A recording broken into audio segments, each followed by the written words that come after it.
Hello, hello, hello. What's up tonight, everyone? Welcome, welcome, welcome, welcome. How goes it? A10 Mage, what's going on? D-Many, 18Z Cooper, I'm Shank. How goes it tonight, everyone? Steel Wolf, good to see ya. Nightbot, welcome. Mr. Jack Crow, Drum, Jay Zoller, sorry, DJ. Did not mean to give anyone a heart attack. Thanks for the host, ETB Tilted. Oh, welcome. Yeah, Against the Odds was interesting this week. I swear that Permeating Mass is gotta be one of the hardest cards we've built around in a long time. There's just no, like, real obvious big synergies, so we had to go pretty deep, and I think it turned out okay, but it's not, I don't know, like when we play the random, like, you win the game cards, it's pretty clear, like, when you're successful, but with Permeating Mass, it's really difficult to judge, like if it was successful or not. So I don't know, hopefully it was good. Those are the hardest ones for me to judge. Because just winning isn't really what Against Odds is about. So it's about maximizing the card, and how do you know if you really maximized a Permeating Mass? But I think it was still sweet. Well, thank you, Froggy Troller, and welcome. I heard you earlier mention it was your first time here, so welcome to the stream. Also, Yoshan, welcome you as well as a first time viewer. So anyway, tonight, we have our first subscriber to the night, the Spell Weaver. Welcome to the Fishbowl, and thank you for your subscription. Let's get a big scoops cheer for the Spell Weaver.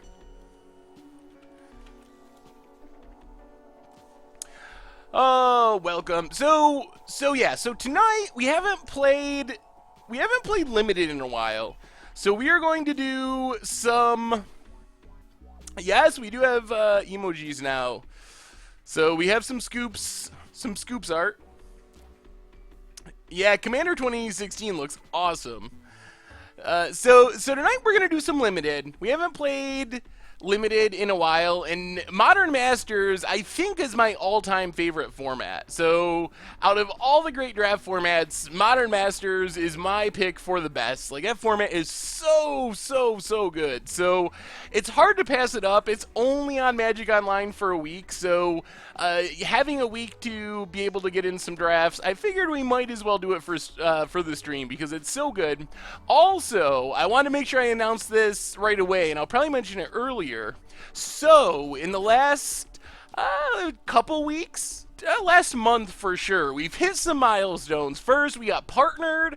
We also broke the 10,000 follower mark here on Twitch. So, next Thursday, during our normal stream time, we're going to do something a little different to celebrate being partnered, getting the subs. So the idea is, during the Thursday stream, I'm going to have some decks ready to play for Standard, Modern, and of course, Momir.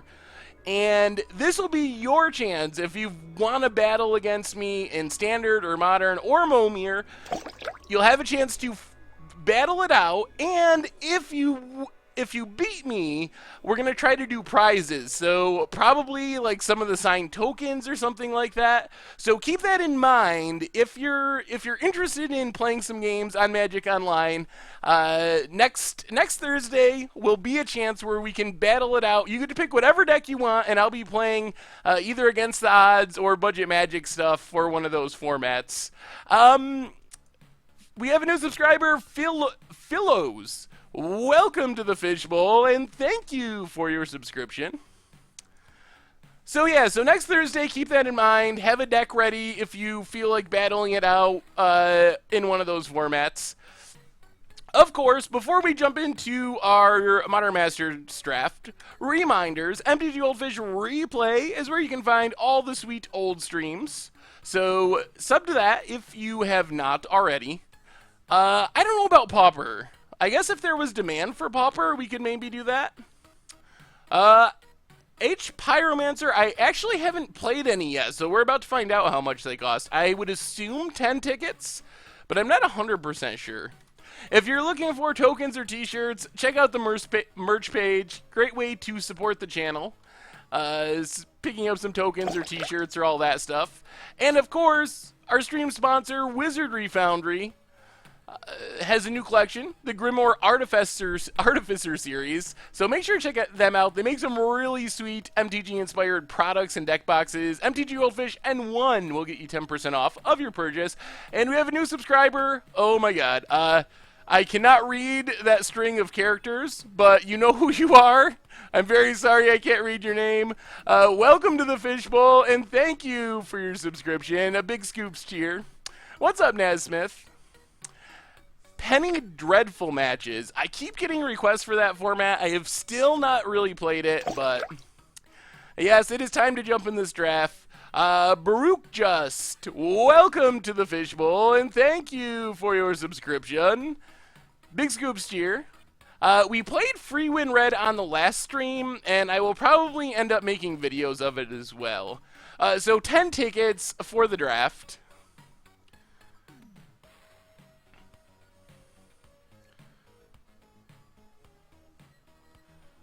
So let's see how this goes. Hopefully, so in Modern Masters, like I said, this is my favorite format, limited format of all time. It is just so super awesome and fun to play.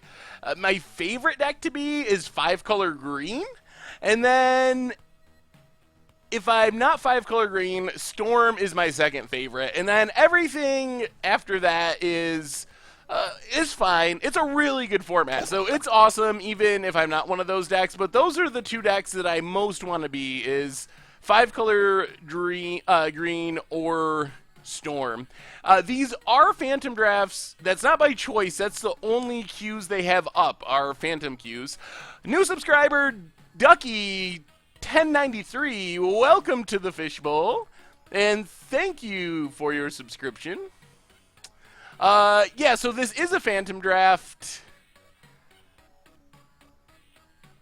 Yes, it is. It is Phantom, unfortunately. I would rather play non-Phantom, but there is not a Phantom, a non-Phantom queue available. So that's the only queue we have up today. But as far as gameplay, I think it's fine. And it's in a league, so we're not going to be sitting around waiting for matches. Once our draft actually starts, at least we shouldn't be. What do I think of Deadlock Trap in Red-Green Energy? It's probably okay. That deck is so fast, though. I like Deadlock Trap more in slower decks, but I think I don't know what the benefit is, I guess. Because the Energy deck, assuming you're the combo version, doesn't really care about blockers anyway. So I guess it's fine if you expect the game to go long. You cannot buy packs of Modern Masters in the store, I don't believe. So the difference between Phantom drafts and real drafts are, in the Phantom drafts, you don't keep the cards that you draft. You still get prizes based on winning, but you don't actually get to keep the cards. You have not missed anything. We are waiting in this queue for a draft to fire. Psycho Smurf 96, welcome to the Fishbowl, and thank you for your subscription. Also, Squarg, welcome Squarg to the Fishbowl as well, and thank you for your subscription. Any potential chance of linking Twitch subs to the MTG Goldfish website as a premium or semi-premium member? I would have to ask Richard about that. And he's on vacation right now, but that's an interesting idea. I would like to force Storm. I would also just like this queue to fire. I can't believe this is taking so long. I figured people would be drafting Modern Masters like crazy. Modern Masters is such a sweet format, but apparently it's not as popular as I had envisioned.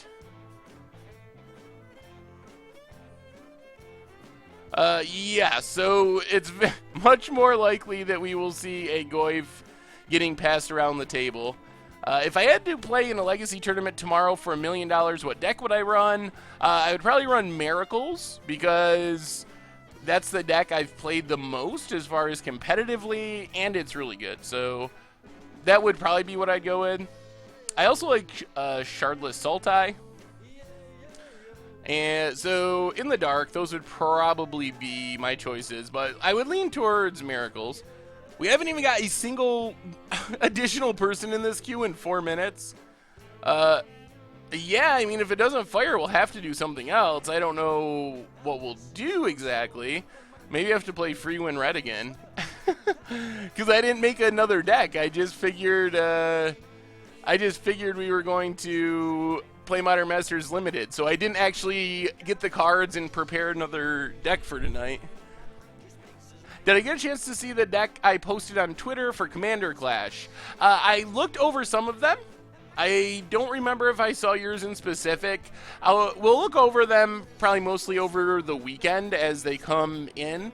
So I can't remember what yours was in specific, but maybe. Full Momir stream? I don't know about full Momir. We can probably play some Momir tonight. I guess we could draft Kaladesh, but that's not as... I'm amazed by how many people love Momir. It's really crazy to me how many people really love Momir. Well, D-Many, hey, we're up to 4! It's happening! We're doing it. It's getting there. So, EMA reprints thoughts. So, I was surprised how much grumbling I heard about that. If you didn't hear the announcement, Momir's is really random format. I'm sure we'll play it later in the stream because people really like it. But Snap Cryptic Command, welcome to the Fishbowl. Thank you for your subscription. Big scoops here for Snap Cryptic Command. I like Snap Cryptic Command way better than Bolt Snap Bolt. So they announced that they're going to be selling more Eternal Masters boxes. So if you didn't get a chance to get an Eternal Masters box, they're going to provide more Eternal Masters boxes for sale over the holiday season. And this was unexpected because they've never done it before, and it's pretty random for them to just print more sealed boxes of a set that was already gone, especially a limited print run set like that. So I was surprised by it, but overall I think it's fine. I think it's, if anything, it's a good thing. So I don't know.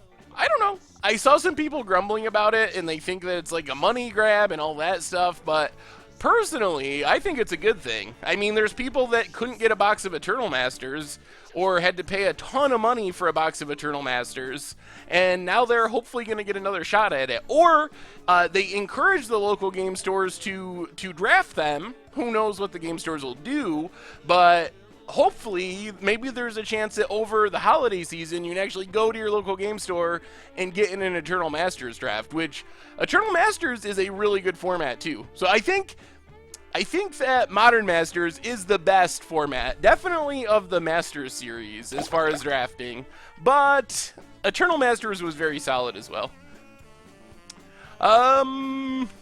Who do we have now? The Mad Theorist. Welcome to the Fishbowl.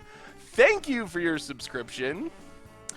Well, we're all the way up to 6, so we're not, would I quit Magic for $200 million? Jeez. I love Magic a ton, but when I think about all the good I could do for so many different people if I had $200 million, it would be very hard for me. I think it would be selfish of me to not quit Magic for that amount of money, because I could do so many awesome things to help so many people. So why it would suck, because I really love Magic, I think I would. As painful as it would be.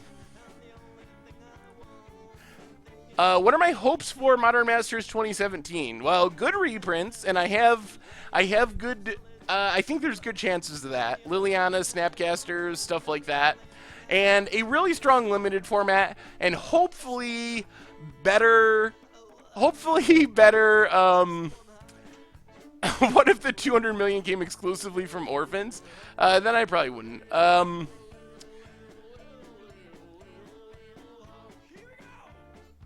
Oh, what were we talking about? I got distracted. We're up to 7. We're actually going to get to draft Modern Masters.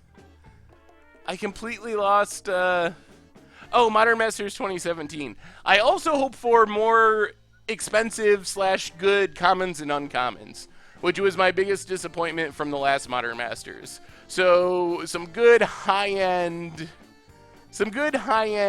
commons and uncommons. Yeah, I don't even know how many orphans you would have to get money from to add up to 200 million. I don't think they're a rich demographic. Zez said he would use 200 million for good and hate quitting Magic, but he would really just switch to Hearthstone and spend the money on hookers and blow. Oh my god. That is not what I would do, but it was pretty funny. Pathic Common? That might be crazy for limited. Come on, one more person. You can do it. We've been waiting 10 minutes. Watch us get a horrible deck and scrum out after sitting here for 10 minutes waiting. Deep Glow Skate Against the Odds. Ooh. The problem with all the commander cards and Against the Odds is you gotta play them in Legacy, but maybe? Crucible reprint. I assume you mean Crucible of the Spirit Dragons. I don't know if they really need to reprint it, but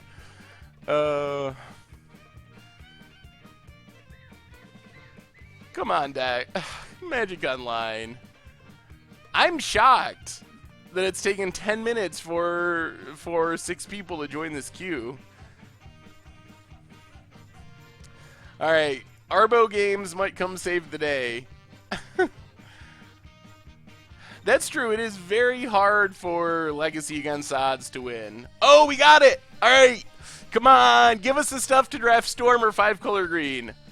Ooh. Jeez. Modern Master has so many sweet cards. All right. So here's our options in our first pack. What stands out in this pack? Let me see if I can make the chat a bit bigger. Whoa. Now the chat's gone completely. All right, so what do we got here? Knight of the Reliquary's interesting. What's up, Jay Welsh? We don't have any cards for Storm. If we're playing 5-color green, Search for Tomorrows is very good. I might just take 5-color green. Stitches! Welcome to the Fishbowl, and thank you for your subscription. Big cheer for Stitches. Oh, yeah. Finks is good.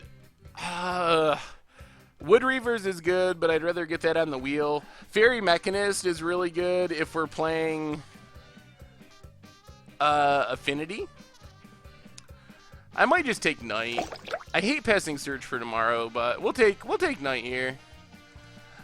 Salt and Light, welcome to the Fishbowl. Thank you for your subscription. Okay, so we have a legit bomb.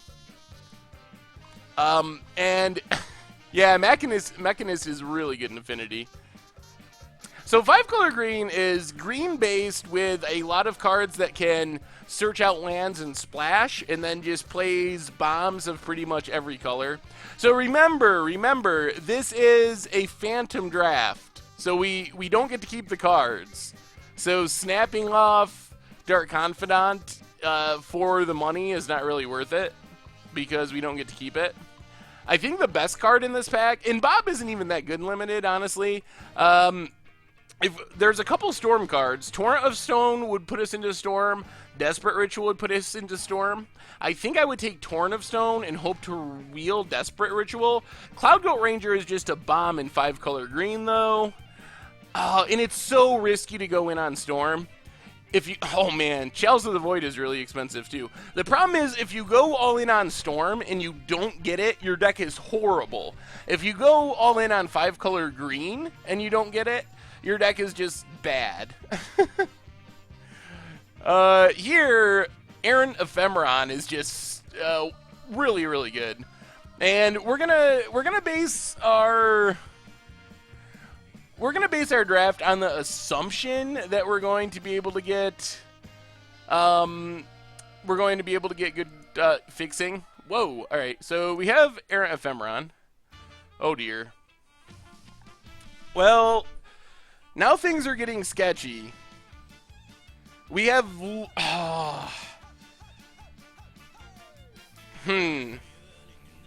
So the thing that makes Modern Masters so sweet is not all the flashbacks were Phantom. No, just this one. So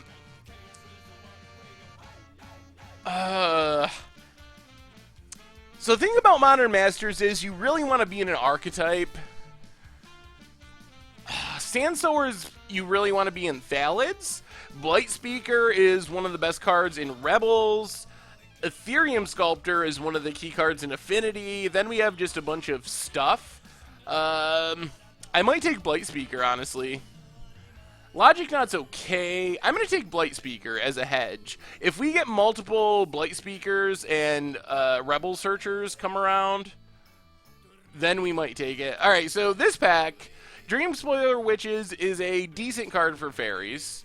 Hirobi's Whisper is just a good removal spell. But we finally got a really good 5-color green card. We don't have any fixing yet, but Skyreach Manta is one of the bombs in 5-color green. Yeah, we are seeing the affinity cards. Homunculus is a good 1-drop for the affinity deck. Grinning Angus is pretty good in the Storm deck. Dirkwood Balos is also just a fine card in anything. But I'm leaning towards taking the Skyreach Manta and sticking to our plan of being the... Oh, no. We might be switching. We might be switching paths here. Alright, so what's everyone's opinions on this pack? This is Modern Masters 1. So if we're going to stick green-based and try to splash 5 colors for like Skyreach Manta, splash for Cloud Goat Ranger, we take Mastenmeyers, but there's another Rebel Searcher. We could completely just shift gears here, take our second Rebel Searcher, and I guess we could be 5-color green with Rebels, but I think that that's actually a good hedge here without knowing exactly what's going to happen. Squee is kind of eh. Now we get nothing. We have a Thalids card, a pretty much unplayable card, a card that you really have to be spirits for, another Thalids card, random Narcomoeba. Probably just take this Vivid Creek if we actually do end up 5-color green. Oh, goodness. Oh, my God. Doubling Season. Doubling Season can be really nutty in Thalids. Oh, it's so crazy in Thalids. But this Penumbra Spider is just a really good card. So we can just take that. I also don't mind Videlkin Dismisser in the green deck. I think the ship has sailed on being able to use Doubling Season. And remember, rare drafting doesn't matter because we don't get to keep the cards. Blinding Meme is a super good card. I'm probably just going to... Jeez, the Mechanist came back. This is a pretty clear sign that no one is playing... This is a pretty clear sign that no one's playing Affinity. I don't think this tables if someone is playing Affinity. It does work with Skyreach Manta, I believe. We're just going to take Wood Readers, though. I think. We're going to really need to focus on... Yep, another Affinity card in Frogmite. We'll just take Petals here. None of this stuff really matters. I guess we take Chalice as a sideboard card. Chalice is a good sideboard card against Affinity. Sandsower, I guess. So right now we are... tabled means that the pack went all the way around the table and no one took a card from it. The follower message is off. Ooh, alright. Germinator or Mycoderm? Apparently Thalids is open too. Why is the follower message off? We'll take Test of Faith. Alright, I'm gonna see if I can get the follower message up. Figure out what we should be picking this pack. It must be layered improperly.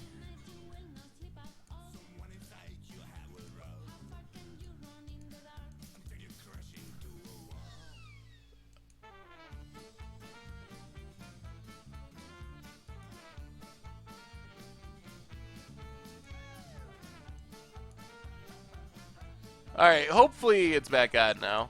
So what do we get in this pack, boys and girls? It is 10 ticks for the Phantom draft. So, another Skyreach Manta. Bound in Silence is a good removal spell. Woodfall Primus is reasonable. Tribal Flames is another good removal spell. I'm getting a little sketched out that we just haven't gotten fixing yet. We're really going to have to focus on land cyclers. I'm going to take Tribal Flames. I think that the Manta will probably table. We really need fixing. We're getting to the point where we're going to be desperate for fixing. I think Tribal Flames is better than Bound in Silence in the 5-color archetype. Oh yeah, there could have been a bomb down there that we didn't even see. Jeez. I guess we're going to take Bone Splinter. It's not great in our deck, but it's a really good card. We can't really play empty. The ship has sailed on Storming. I guess we take Saltfield Recluse, I think. It's either Vivid Grove or Saltfield Recluse. Maybe we can play the Rebel Searchers still. 5-color Rebel Searchers. This deck will come together if we get the fixing. I'm leaning towards... I think we're going to take Recluse. That other Vivid Land came around really late, and we really want... The Cyclers and Search for Tomorrows are probably our best fixing. Oh, Kadama's Reach. If we don't get fixing, then things could be a train wreck. It could be that someone else snapped off that Search for Tomorrows early, and then everything falls apart. Okay, so things are shaping up here. This is a good pack for us. I like Falconwrath's Verdict a lot, but we pretty much can't pass Sylvan Bounty. As funny as that sounds. Play white, green, blue Delirium in Against the Odds. That sounds like a sweet idea. We're getting there. We're getting there. We can't take another Chalice.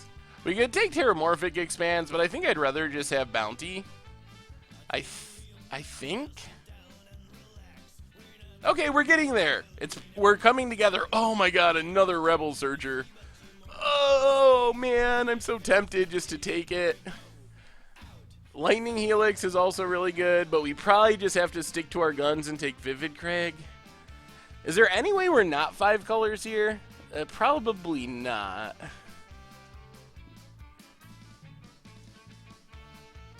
What did I pronounce improperly, Grace?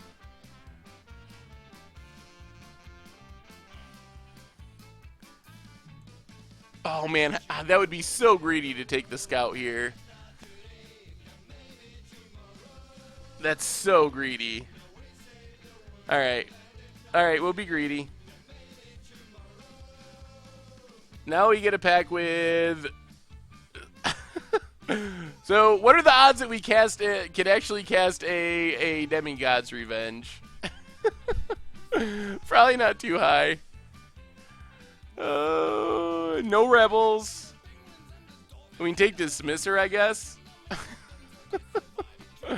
Oh, things are back to being sketchy. Things were looking up for a minute.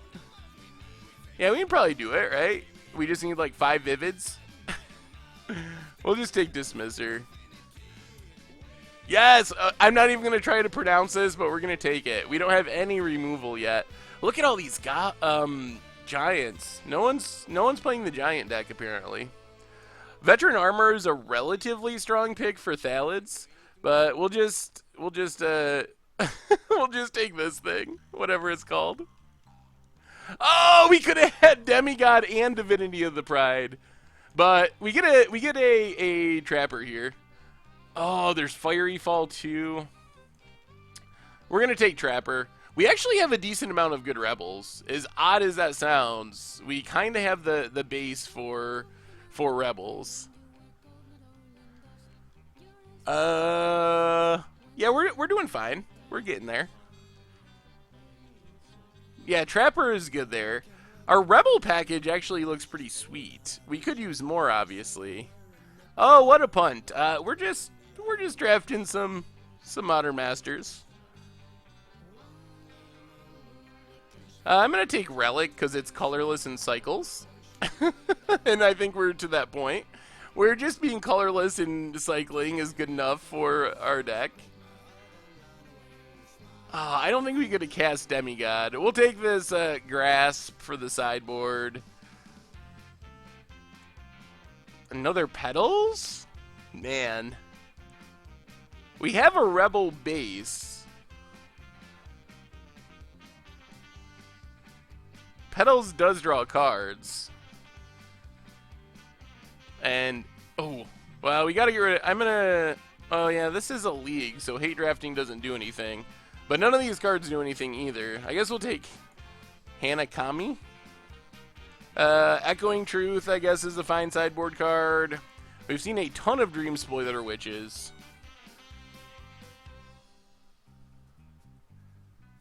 No, we're good. We're good. Five color Rebels. Actually, if we look at this, I don't think we're in that bad a shape.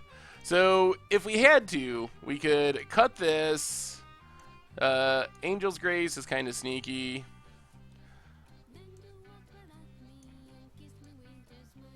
What would our deck look like? Oh, never mind. Well, we opened a Muldrifter, so life is good again. Even if we lose, if we cast Muldrifter, things are good.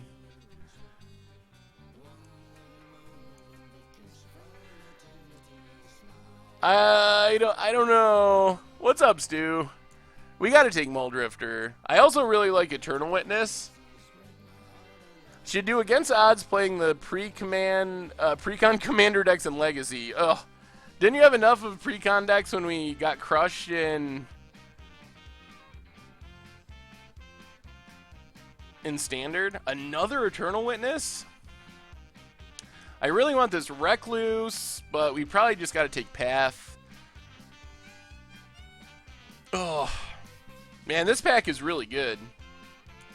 Witness, Recluse is super sneaky good, but we can't not take Path. We got to have Path so we can path our own guys. Oh, my favorite card. Marsh Flitter is actually really good too. We will probably not beat Storm with this deck. I think we're going to take Vivid Marsh. Marsh Flitter is really, really good. We're going to take Vivid Marsh, though. Ooh, okay. We go from being disciplined to being very undisciplined. Sarkhan Vol isn't even really that good. But it's either Sarkhan Vol or probably another Spider. We do not keep these cards, unfortunately. We'd be rich if we did. We can bring our blue cards back in. We did not get any ramp. Actually, we might have to take this Thalid Shell Dweller. Wow, Blood Moon and Foil Kiki Jiki is about as good as it gets. That's quite the pack. Yeah, that's a problem. Ideally, we would have a lot more fixing than this, but... Alright, well, we get a Traumatic Visions, or a Bounty. Let's try Traumatic Visions. I think Bounty is more likely to table.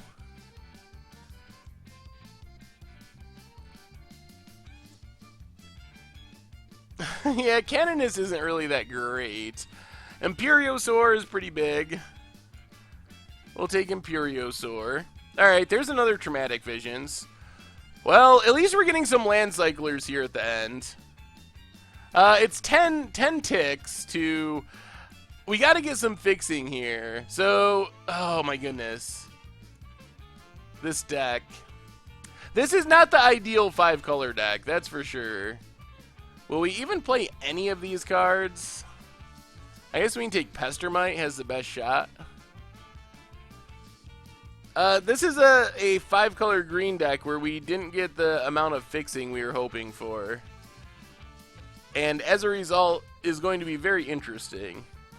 We also didn't get any big overrun effects. We only have one Skyreach Manta. Pretty much just a bad 5-color green deck. This is Phantom, unfortunately, but that's the only option. Well, another Traumatic Visions. Okay, we're getting there. We're getting there. So we're up to 4 Land Cyclers. That's something. Ooh. All right, and another Manta. So we kind of got there. Wood Readers is good. We'll take Wood Readers. So we kind of got there in the end. Not the way we were really hoping to get there, but I think this'll work. We can take this Sudden Shock, probably for the sideboard. Probably are not going to play Bone Splinter.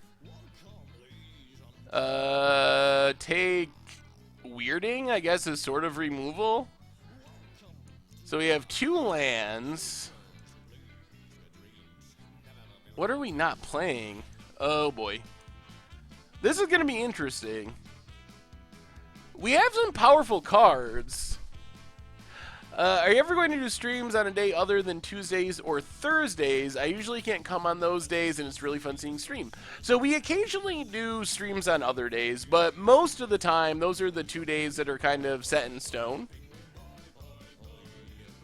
If you put it on YouTube, you can just remove the audio tracks and pretend it was a blind draft. Yeah, auto-picked cube draft for science.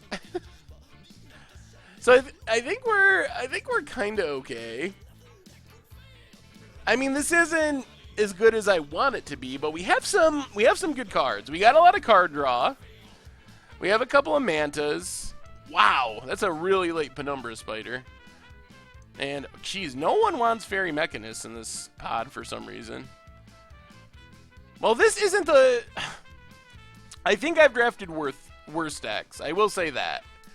I don't think this deck is good, but it's also not that bad.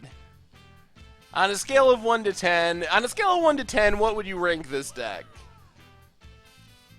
Maybe look at that 5-drop. Look at that 5-drop pile. Unfortunately, this is a Phantom draft, so we don't get any ticks for any of it. A 4 out of 10? That's pretty okay. A 2, a 3, 3.5. All right, we're coming in pretty consistently between 2 and 4, except for Stu. I always know Stu has my back. Stu comes in with the 12. So what are we cutting? Well, we'll cut this. We got to make 2 more cuts. We have a lot of Land Cyclers, which is going to be helpful. 1, 2, 3, 4 Land Cyclers. Now what? That's a 2-drop. That can be a 3-drop.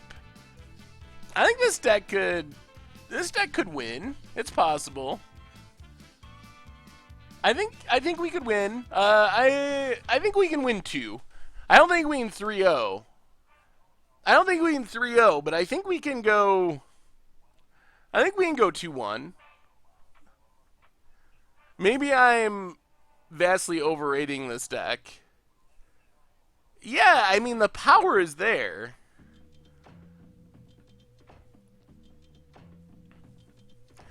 What's on our cut list? I mean, we have an epic amount of card draw. To the point where we might be able to cut up Petals?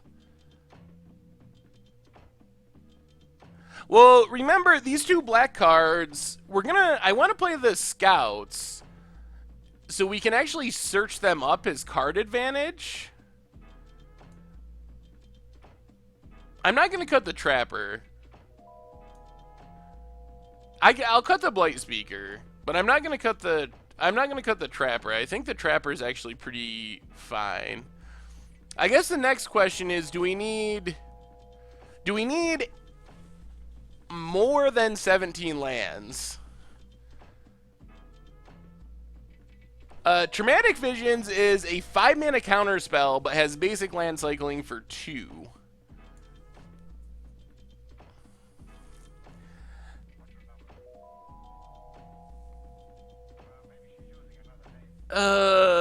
Yeah, we're 5 colors essentially.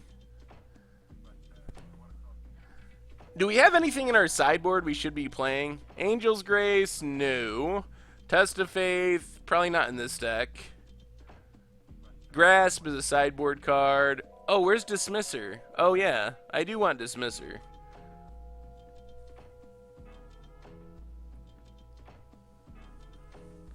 What are we cutting for Dismisser?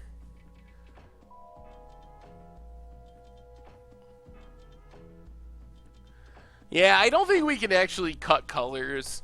I mean, we could cut black, but I'm just gonna play like one black source, and we have a Vivid Marsh that I want to play, and trust that we can search this up.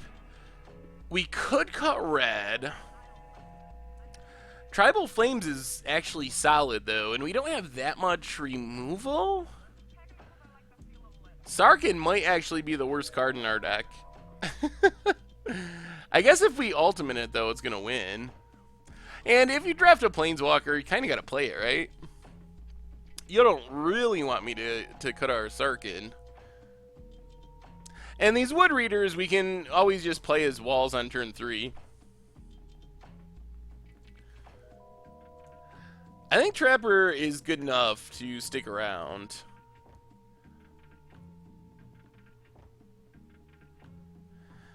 Do we cut both petals? I really like drawing cards, though. I guess we have a Muldrifter. Maybe like this.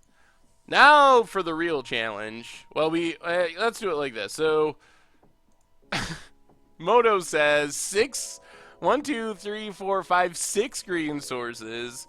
1, 2, 3, 4, 5 blue sources. And we do need blue for early cycling. We're going to need white in the early game. 1 swamp is fine.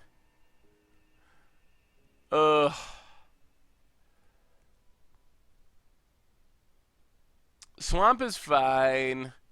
Probably have to cut a green source. We got to play more than 3 planes. This mana base is going to be really challenging to get right. I will probably not get this right. 4 planes. Yeah, the Vivids are both coming in. I don't know if we can get more than 4 on the planes, though. I guess as long as we have blue, we can cycle for a planes, but then our scout's not till turn 3. Yeah, we can cut a mountain, creek, marsh.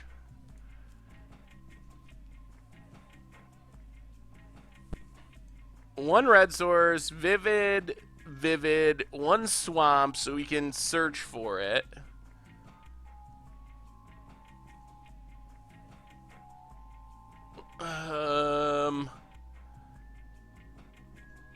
Do we have to play without the swamp?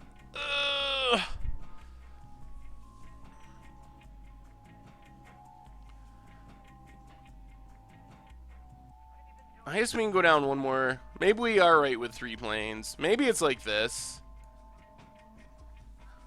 White, green, blue, delirium for against the odds. That's a interesting suggestion. I will see if I can maybe get that on the against the odds poll at some point.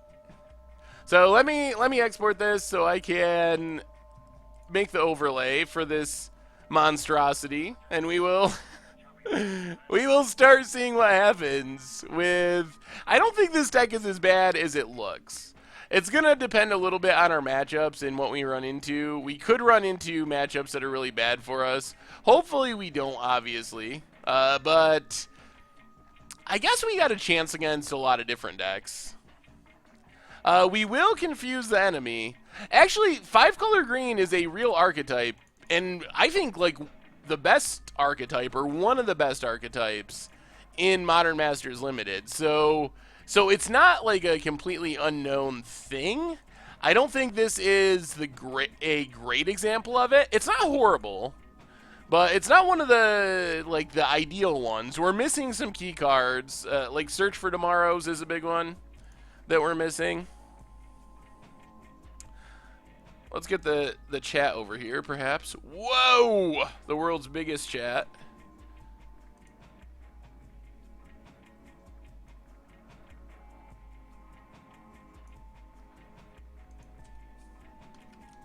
And, alright, where's the overlay?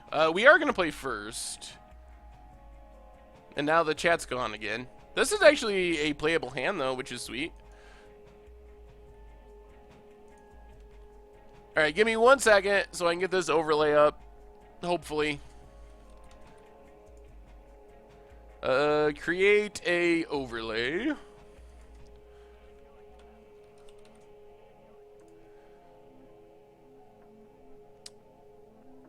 If you're talking to me, I can't see the chat at the moment because I'm waiting for the overlay.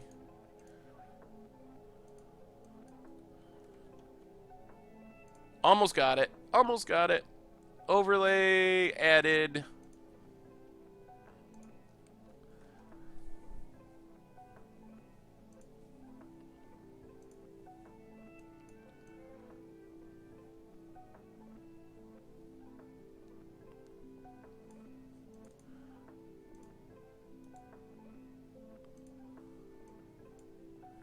And chat and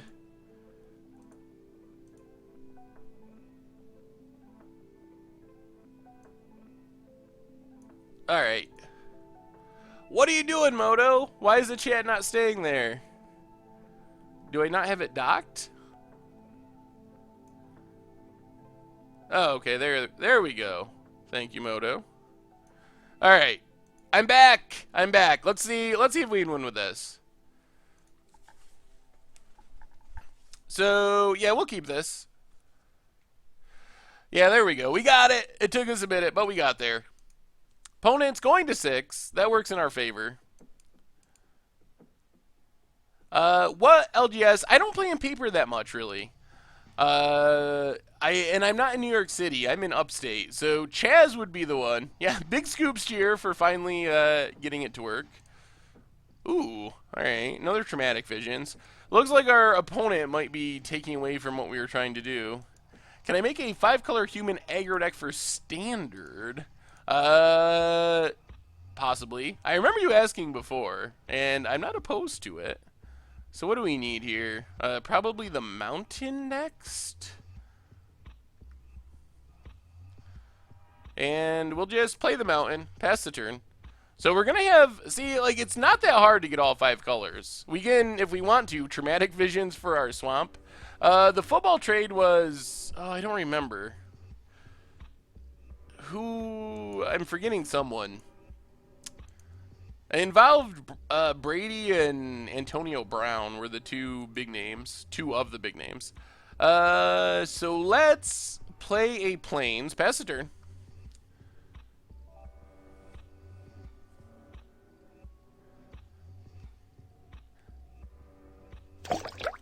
The Lights Show, welcome to the Fishbowl, and thank you for your subscription. Big Scoops cheer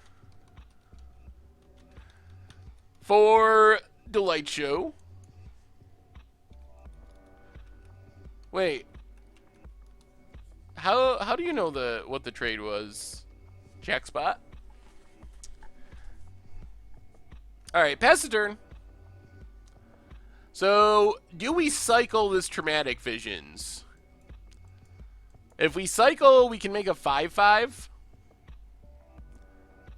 Yeah, let's do it. Opponent just runs the ferry out there, so let's cycle, get our swamp.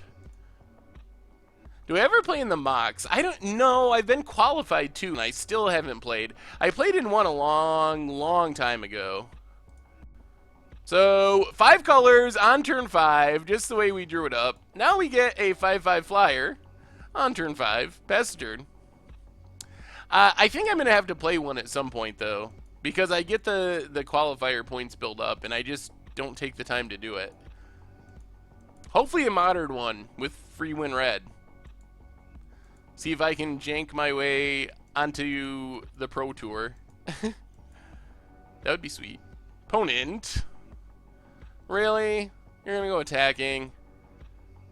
I guess this means we should not block if they're attacking. Yeah, we got all our colors. Really? Sting Scourger? That's annoying. I guess we just do it again. Play the island, pass the turn.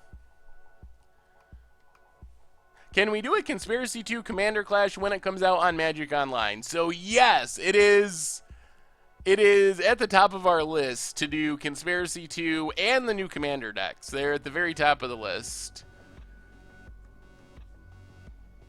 I still don't really want to block this Latch Fairy. What's going on? Really? 1,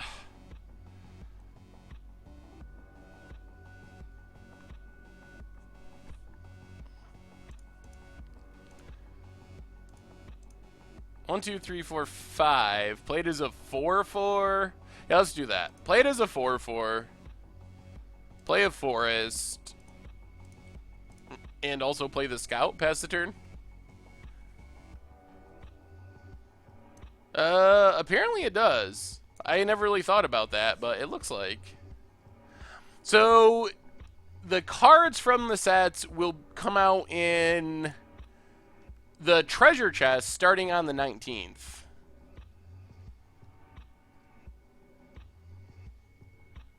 Oh, that's what our opponent was trying to set up. Well, we don't really care, because we're going to untap with a rebel. Ooh, and a 1, 2, 3, 4. Ooh, alright, things are looking up. I think we're actually super far ahead now. So let's play a Penumbra Spider, pass the turn. Is it, why is it going down? It's actually worse than you imagined? Opponent.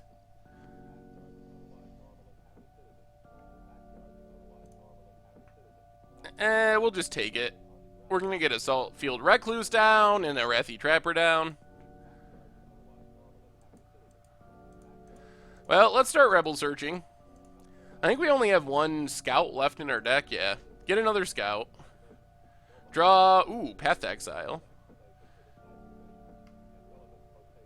Let's go aggro. Get in with our Rebels.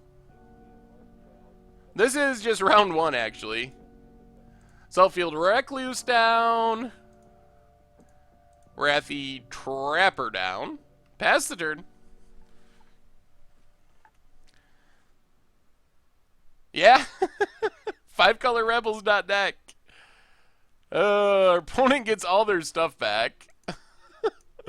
So we're going to get Sting Scourged a bunch more times. I think we'll still just take 2 here. Maybe just path that thing eventually.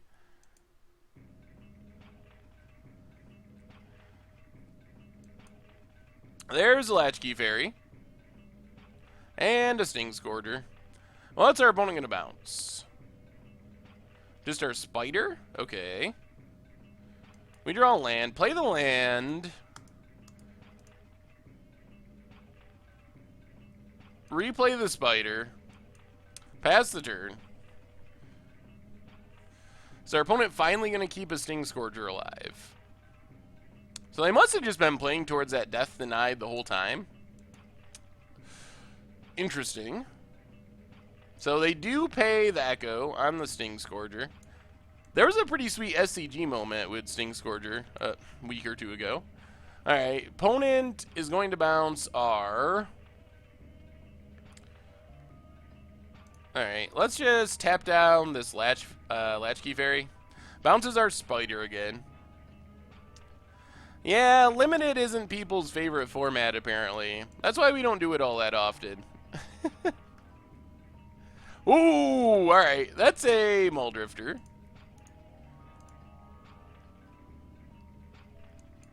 So, let's Muldrifter.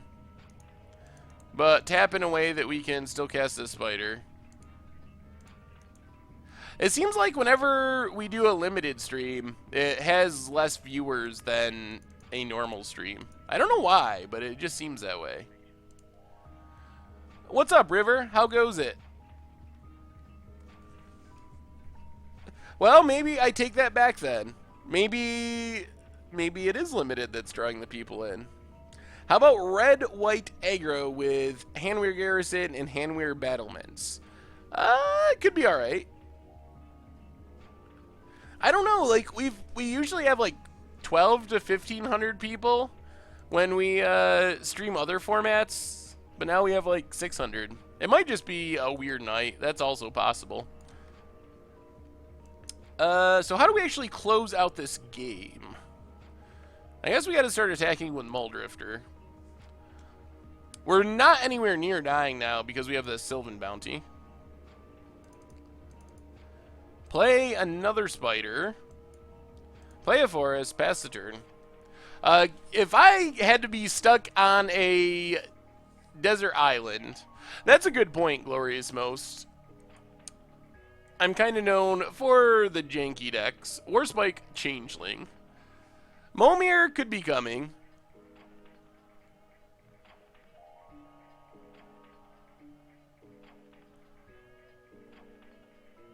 Yeah, I think that makes sense, Damnation. And I think part of it too is, as someone said, that there's a lot of people that do limited. If you want to watch limited primarily, you probably watch like Nummy or even Xion does. A lot of people just stream limited primarily, and we are definitely not known for limited. So if I was just looking at a random stream to watch and saw that it was our stream on limited, I might look at someone else's. Hopefully there'll be a Momir thing tonight. Froggy Troller, well, thanks for hanging out. We'll be back on Tuesday with another one. I don't think we're early today, actually. This is the normal time. Nummy is, like, pretty well known for limited, though. At least I think of Nummy as a limited streamer, primarily.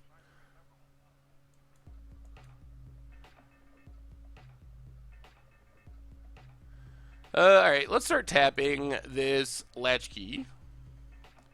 Another planes. Well, get in with our Muldrifter. Should we Videlkin Dismisser our Muldrifter back to the top of our deck? That probably is a horrible plan, but I really like drawing cards.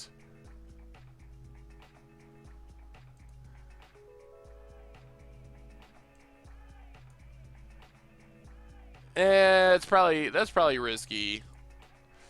I really want to, but I'm not going to. Alright, go ahead. Please promise that one of the next Commander Clashes, Cruel Entertainment, will be used. Oh yeah, we were talking about that. So the cards from Commander and Conspiracy 2 get released in the Treasure Stats chest starting in about a week. So it'll just be a question of how quickly they actually get into circulation. Let's tap the fairy. Saltfield Recluse is so good. This might not look like a busted card, but it really is a busted card in Limited. Block. Block.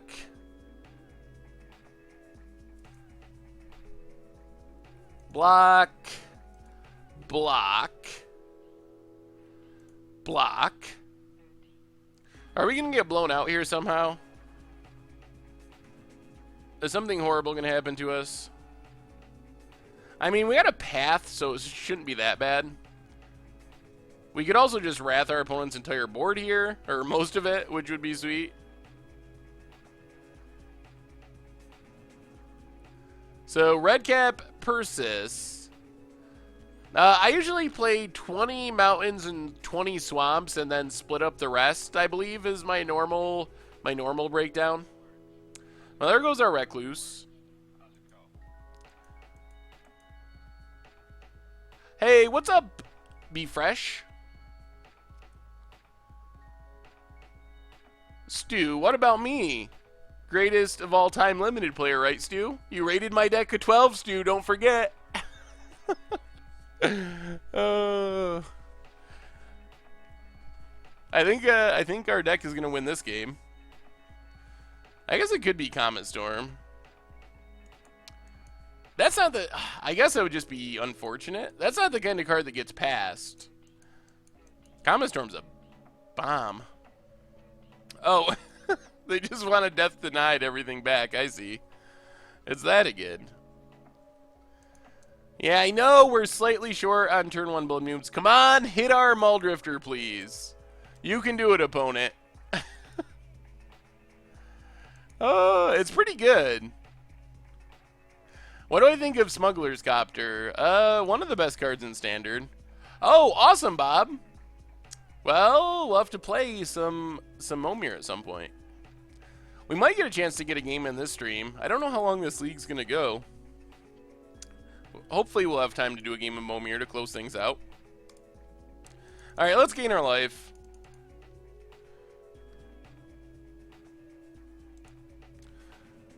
Get in with Muldrifter.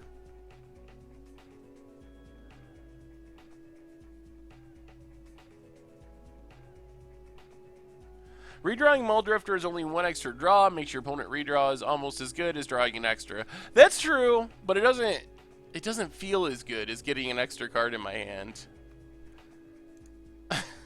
Are you making fun of me, Dab Nation, as you look at the deck that we're playing? Was that ironic?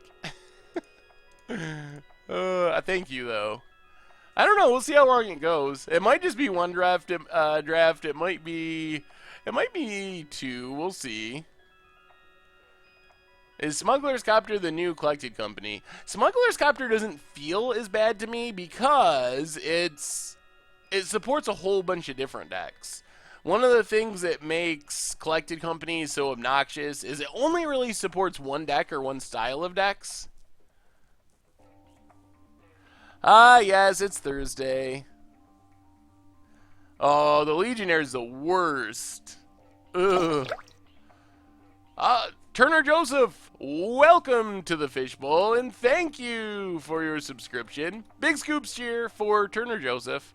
So apparently our opponent's deck is just built around getting stuff back from the graveyard, because that's like all they've done this entire game. Copter Modern playable? Probably not. Dies to Bolt. Little slow. Or a little... I don't think it's quite good enough for Modern. Mostly because of Bolt. A.R. Kerrigan, welcome to the Fishbowl, and thank you for your subscription. Big scoops cheer for you as well. Thank you, thank you, thank you. So our opponent, gonna do some attacking. Swings with everything. We might have to finally spend our path. I don't really want to take this amount of damage. So we get to kill this thing, and then path. Well, I guess we can take 6. We're all the way up to... Yeah, I guess we will take it. I forgot that we went all the way back up to 18. Dynavolt Tower Modern playable. It could be okay. I don't think that Copter is 100% unplayable, but I don't think it's, like, going to be breaking Modern anytime soon. Anti-Snitch for our opponent. Ooh, there we go. That's a card that'll actually close out this game. So let's get in with our Muldrifter. Play our Errant Ephemeron.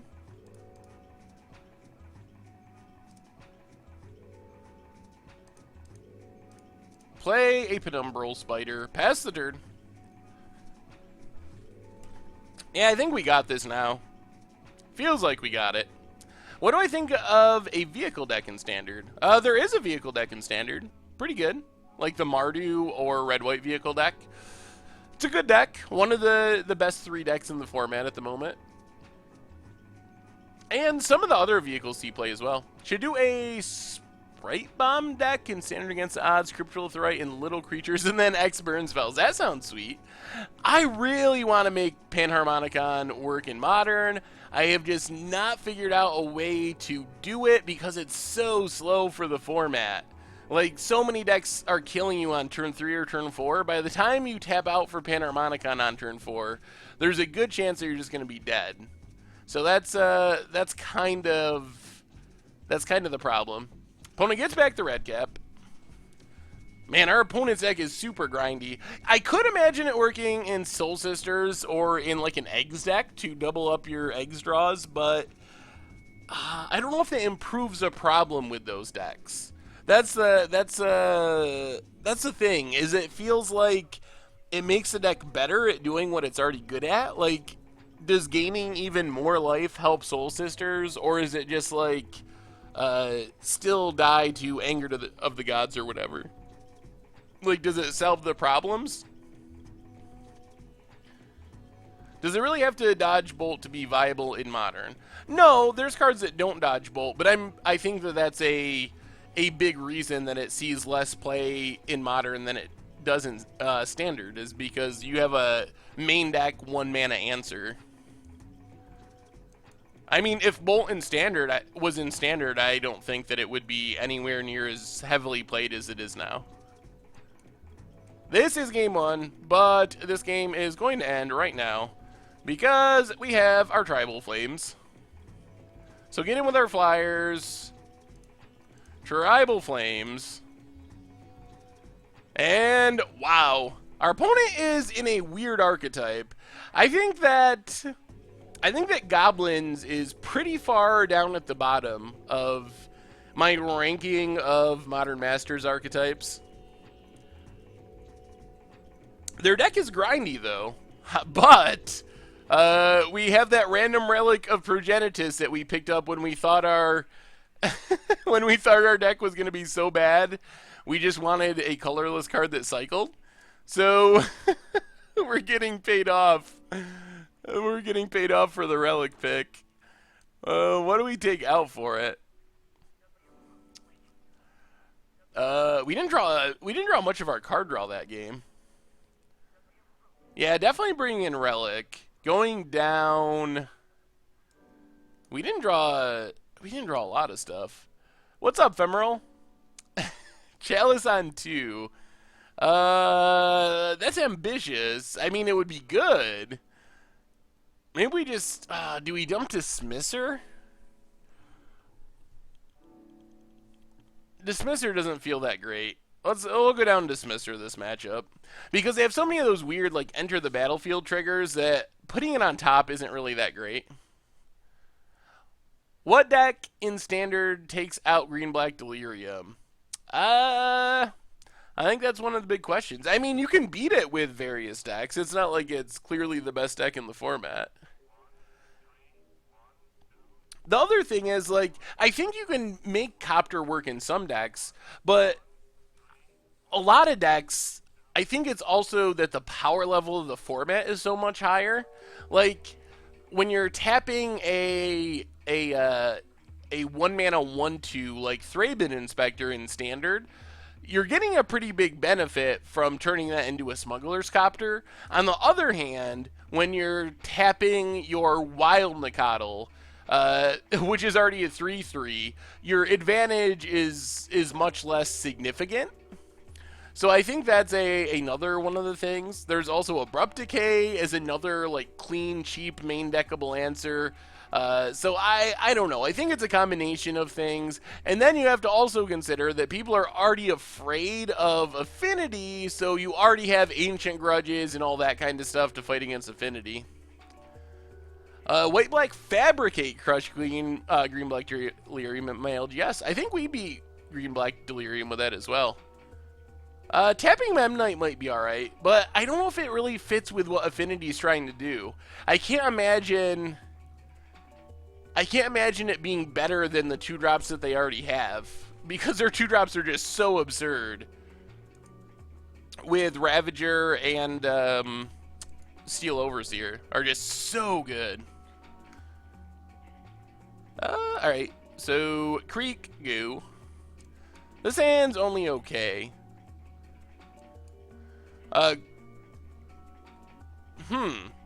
Actually, maybe I should have thought that through. I'm actually not 100% sure if Crew is an activated ability. I believe it is.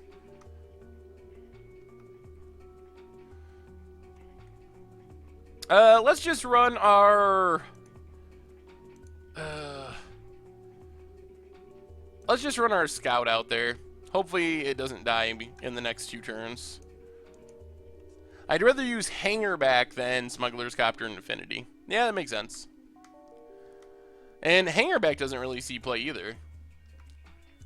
Well, let's get in with our scout. Play our trapper, pass the turn.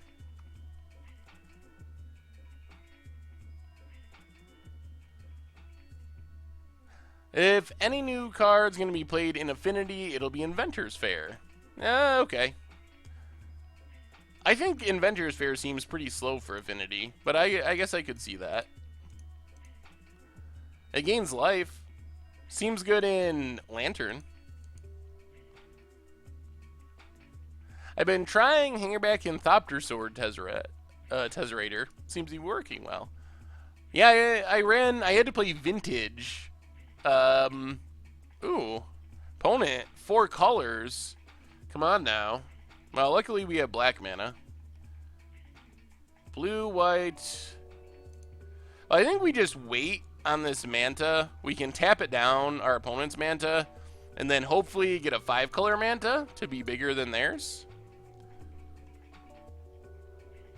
Vines of the Vastwood or Blossoming Defense. Oh, what am I doing?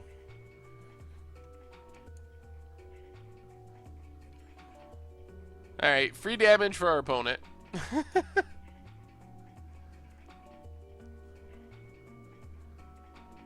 What? What's going on with the chat? Oh. No, it fixed itself somehow. That was really weird. Yeah, I probably should have tapped the other one. I'll play the island.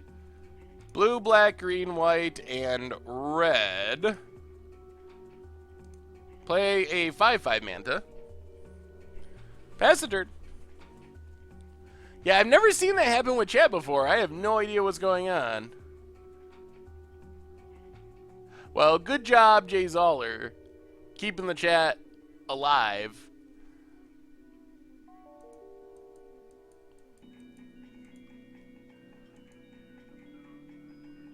Eternal Witness, going to get back the Fiery Fall. So it's probably to kill our Skyreach Manta in the future.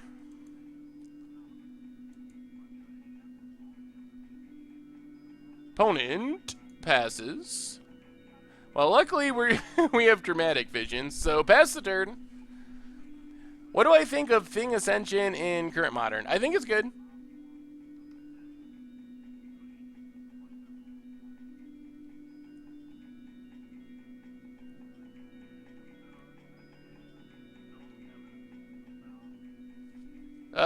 So we need to Dramatic Visions this to keep our Manta alive. What's happening? So someone's actually doing that to the chat to make it weird? So confused.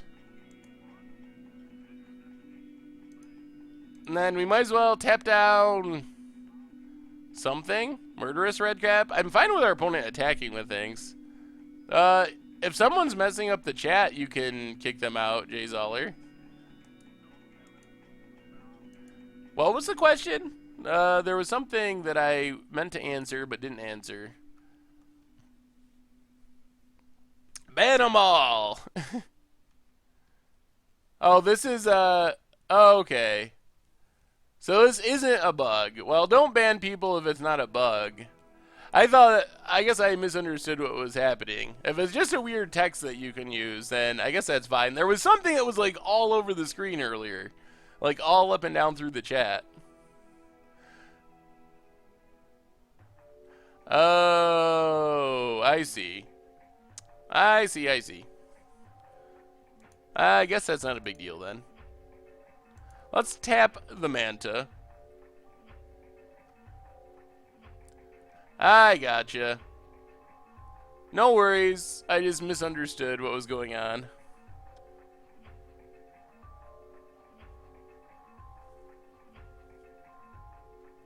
Giant Dust Wasp. Okay. Still doesn't really attack through what we're doing.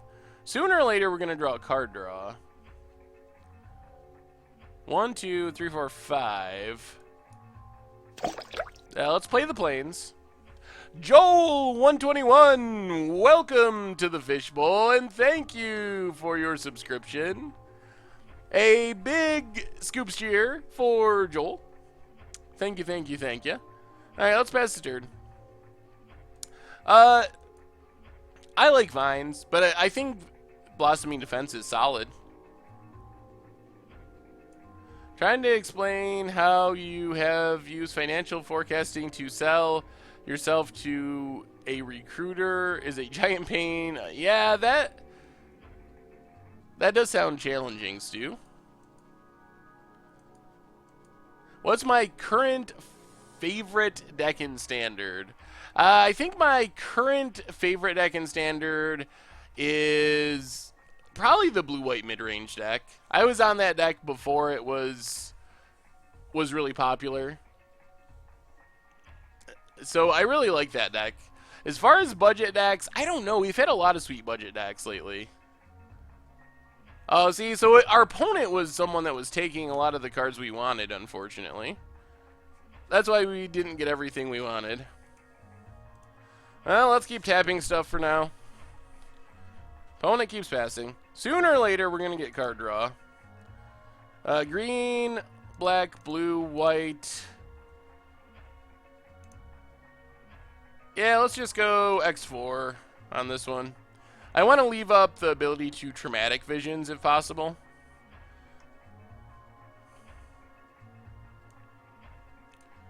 My favorite modern deck is Free When Red. 5-color Panharmonicon is awesome. I also really love that deck. This is a draft league.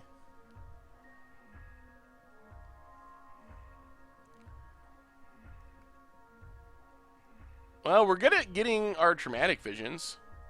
So it's going to be hard for our opponent to kill us. Oh, yeah, okay. Yeah, you're right. I'm not used to the league format still. I'm used to having it be like real drafting. I think overall the leagues are a big upgrade, though. Wow, opponent getting frisky. The big swing. Well, we're going to kill some stuff. And hopefully Traumatic Visions is going to mean we don't get blown out. If MTGO had a undraft, would I stream it? Yeah. I think that would be sweet. Opponent changes her mind. Probably smart. I think we're good. I don't think we're going to lose. Eventually, we're going to draw a card draw and take over this game.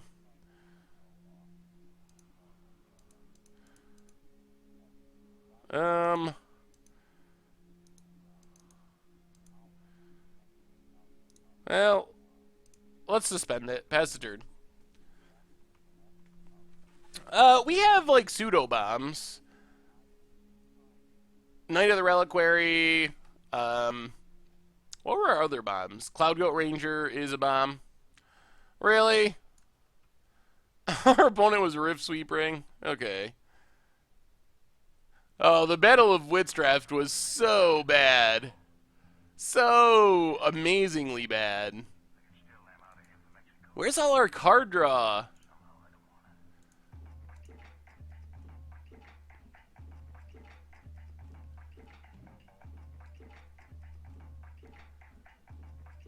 Our opponent probably just wants to get stuff back from the graveyard, I'm assuming. Yeah, that Rift Sweeper really got us. Opponent can't decide if they want to attack. Come on, Muldrifter! The best counter is the one that's in our hand at the end of the game. That's my thinking. Pandrogon, welcome to the Fishbowl. Thank you for your subscription. Big scoops here for Pandrogon. There we go. There's some card draw. Hopefully we hit a land so we can leave up a Traumatic Visions. Good cheering. Thank you, everyone. And thank you for the subscription. And another one. Oh, dear. Well, let's play Relic. PCM Squirrel, welcome to the Fishbowl, and thank you for your subscription. All right, pass the turn. We're kind of in a precarious spot here. I mean, we're at 16, which is good, but things could go wrong. We'll tap this Duskwatch, or Duskwood, rather. Oh, no attacks. Okay. Well, that's good. That did not go horribly wrong. Just another Bailoff. Start exiling stuff from our opponent's graveyard. This is still game 2. I think we can win this game, though. There's a Recluse. Play Recluse. Pass the turn.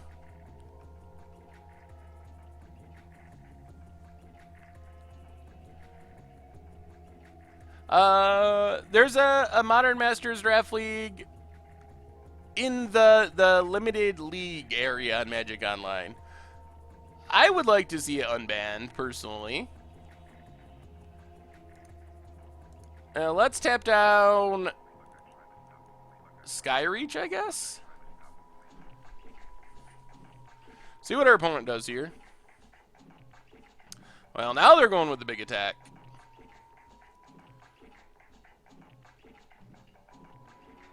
Okay, so let's see. Block. Block. Actually, no. Let's not do that. Block. Block.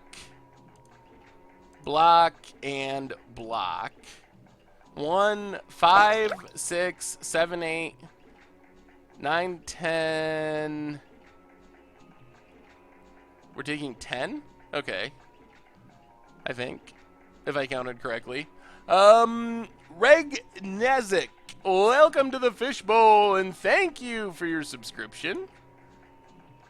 So 3, 4, 5, 6, 7, 8, 9, 10, 11, 12, 13.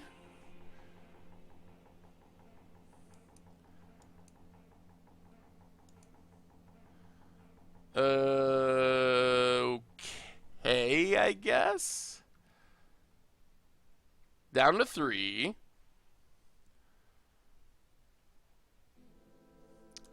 There's a Warren Pilfers. So let's just crack our relic, I guess. Crack relic. Get rid of the graveyard.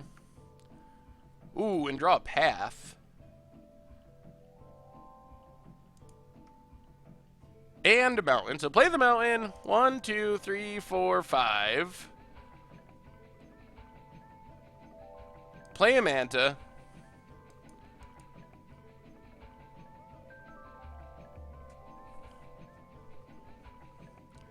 Pass the turn.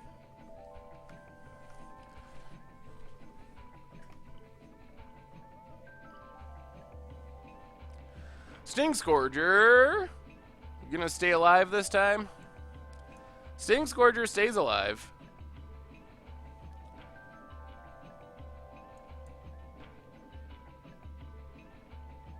We're not dead, are we?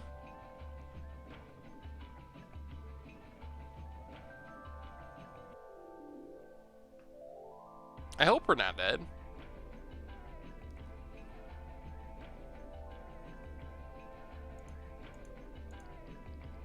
So tap down a Bailoff.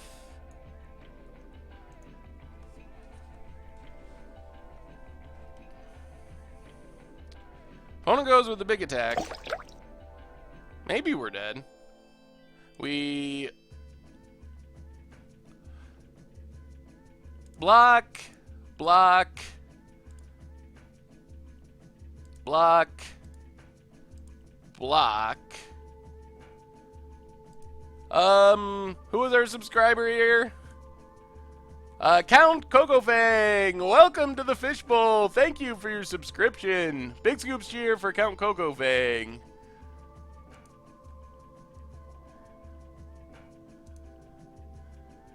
Block like that. Do that. Yeah, I guess we are dead. All right.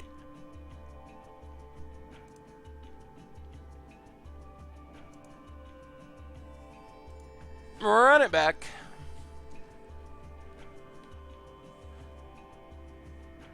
See ya, Bazooka Boss.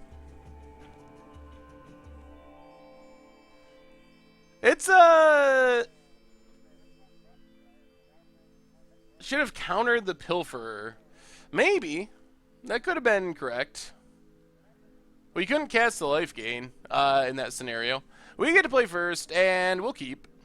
Get our Planeswalker. And our Cloud Goat. We didn't draw very good that game. So, Marsh. Opponent has the Search for Tomorrows. I'll play the Forest, play our Scout, pass the turn. We are going to need to find land, though. Or land cycling. Vivid Marsh for our opponent. Well, we get a Relic, play an Island, get in with our Scout, and pass the turn.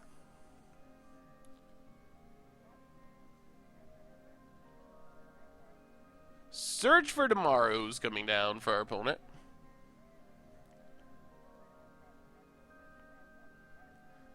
What makes you think I am off my game, Nae?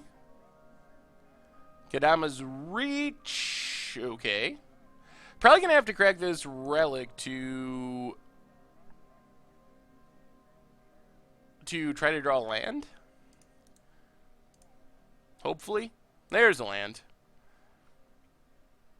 That's good, because it means we actually get to just slam a Planeswalker. And tick it up. Get in for 3. And pass the turn. Our mana situation's definitely sketchy, but we have a Planeswalker ticking up, which should be hard for our opponent to deal with. Opponent has a Manta, so come on, white mana. That works. Cycle Bounty. Get a Plains. Play the Plains. Path the Manta. And this might just be game, actually. Unless our opponent can deal with our Sarkhanvol. We are going to have some dragons. So tick up. Get in for 3. Alright, opponent, can you do something to keep us from ultimating our Sarkhanvol? 5-color stuff is working out at the moment. What's our opponent have? Fiery Fall, our Scout. Sure. Well, alright. Boom. Seems good. And, just for fun, that too. Pass the turn! Oh, I think we got there!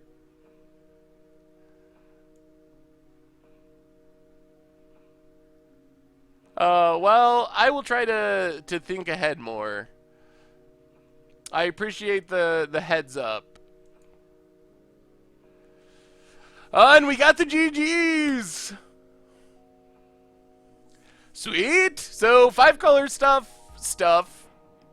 Surviving round 1 of our league. So, we got 1. I figured we would win 2 maybe with this deck.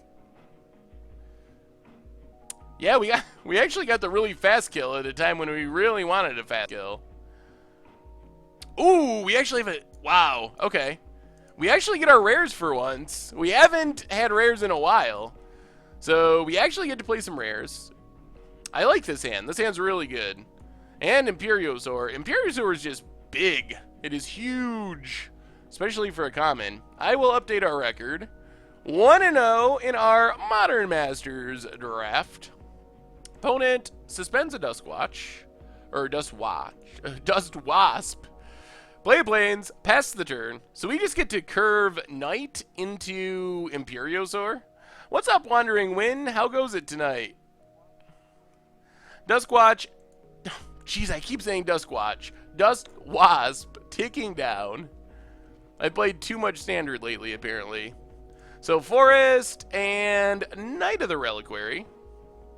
I don't know. Probably 2 would be the maximum. It might just be this one and then a game or two of Momir, potentially, because a lot of people have been asking for Momir. Ooh, our opponent has Imperiosaur.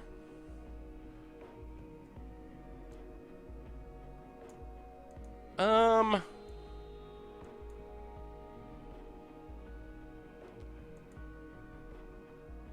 Hmm... Well, let's... 1, 2, 3, and 4. Play our Imperiosaur. And pass the turn.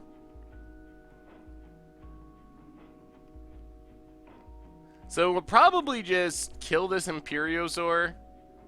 Momir, you have to buy the Momir Avatar, which is like $10-ish, but then you can play as much as you want.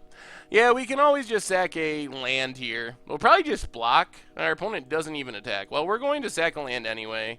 Sack a forest. Get a Vivid Creek. Draw another forest. So let's play our scout.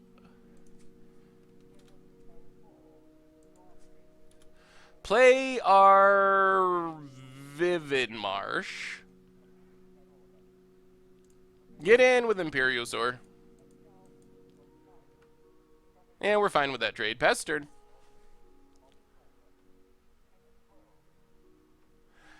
Hopefully we will be able to go for 5 with Tribal Flame at some point. Next turn we should be able to draw 2 with our Wood Readers and have Path Up. Opponent's on the Wood Reader plan. Do we just want to Path the Dusk Wasp? Probably not. Probably just kill it with Tribal Flames? Yeah, I don't really want to Path it. Well, let's sack our forest. Get a forest. Skyreach Manta. We'll play a forest. And we're just going to kick our Wood Readers here, I think. Draw a couple cards. Yeah, we're getting closer. Dusk Watch, Dusk Wasp. Pass the turn. Yeah, we need basic lands for it. But we have basic lands to get if we need to. Oh, good thing we held onto our path. That's a path target. Opponent gets in for 3. Well, let's sack a forest. Get a mountain. Draw another forest. So, red, green, white, black, and blue. Play Skyreach Manta. Play a forest.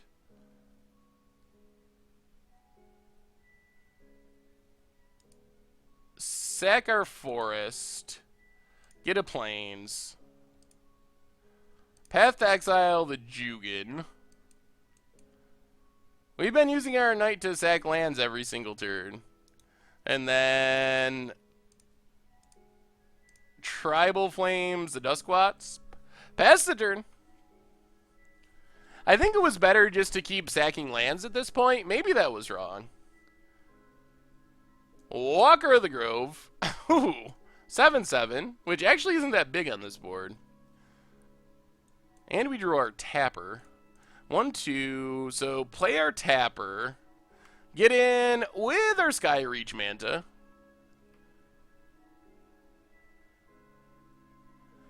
And pass the turn.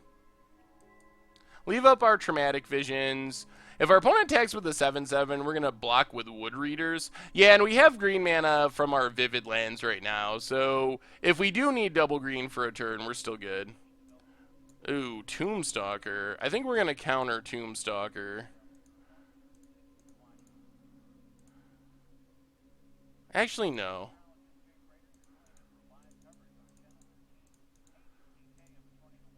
That's silly. We can cover it with Tapper. Let's not do that. Opponent No attacks. They'll sack our planes. Get a planes. And search out a Saltfield Recluse.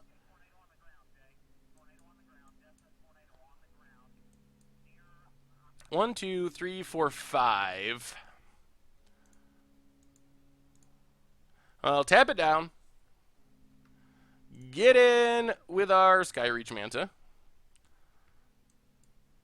And pass the turn. I don't think we need to counter that. I really don't, because we can just tap it down. What's the worst thing that's going to happen to us?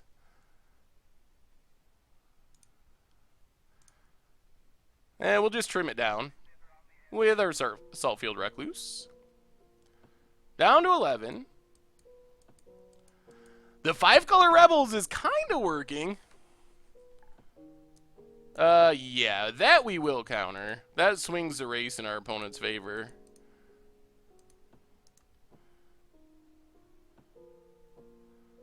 Actually, let's do this the other way. 1, 2, tap. Sag this plains, get an island. This seems better. Then we get to keep a vivid counter. Get rid of that. Ooh. I think this just wins us the game. I'm pretty sure, right? The gain control of target creature. Untap it, gains haste. That likely should do it. Just steal the Tombstalker. Sweet! I think it worked out, right? Not countering. So our opponent's playing another big mana deck, but they're straight green-black. So maybe this deck is actually pretty good. It was somewhat questionable as we were going through the deck building, but we've been winning with it.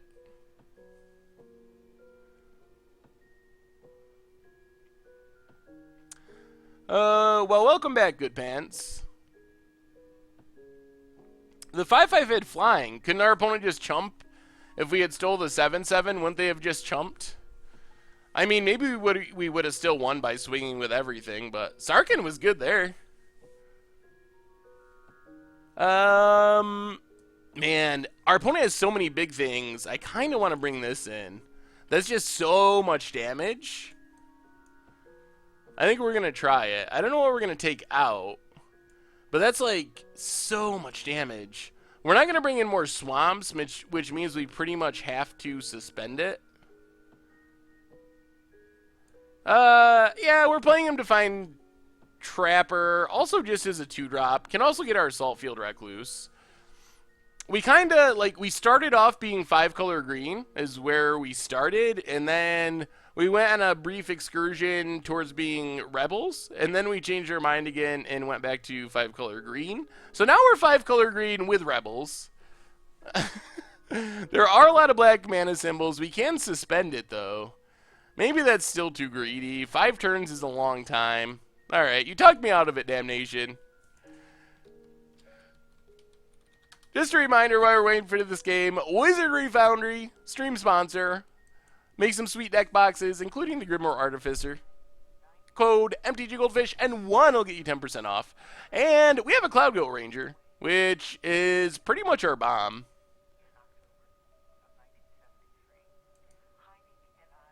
Alright, see ya, Naye. Have a great night. We will be back on Tuesday for another one. Sorry if I'm butchering your name. I probably am. So, pass turn. I don't believe in being too greedy. We'll play the island. Play our scout. Pass the turn. There should be a button, I think, to allow you to subscribe somewhere. No green mana. Well, play the mountain. Get in with our scout. Pass the turn. Alright, good pants. Hopefully we'll be able to finish off the stream tonight with a game of Momir. It looks like we will be able to.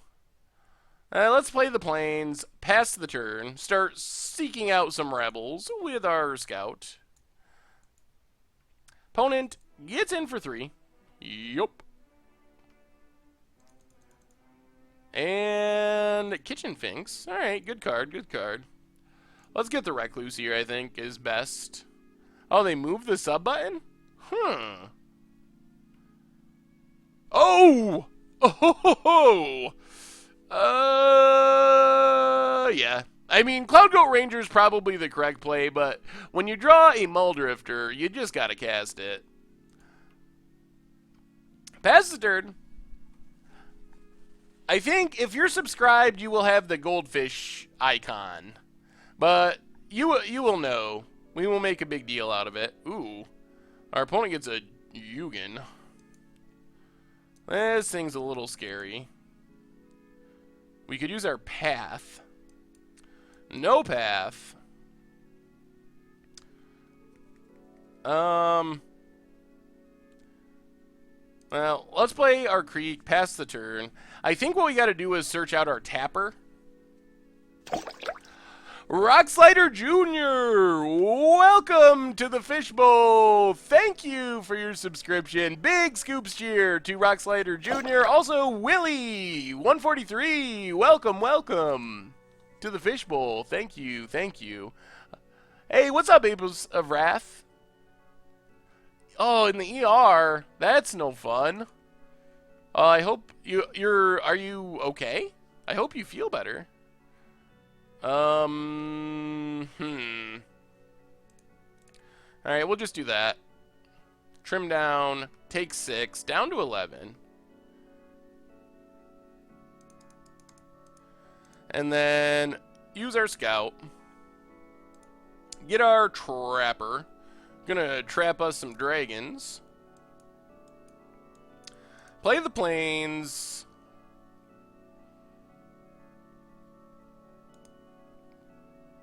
And 1, 2, 3. Let's just pass the turn. I think we're gonna start. When it dies, they get to distribute 5 +1/+1 counters among any number of creatures. Yeah, I think we need to land cycle here to get a forest, and then next turn we land cycle to get a swamp. Oh, well, take your time with the summing. If you decide to, that's awesome, but you're welcome to hang out and interact and do everything, whether you're a sub or not. So, welcome if it's your first stream as well, Kyo Mage. So, yeah, we gotta tap down the Yugen. Step 1. See what our opponent does. No attacks. 1, 2, 3, 4. So we can cycle what's this? Alright, so we gotta counter that. I don't really want to get drained that much. Oh, we do. Okay. Sometimes we get lucky and just draw our swamp. So that was sweet. Let's get in with Muldrifter.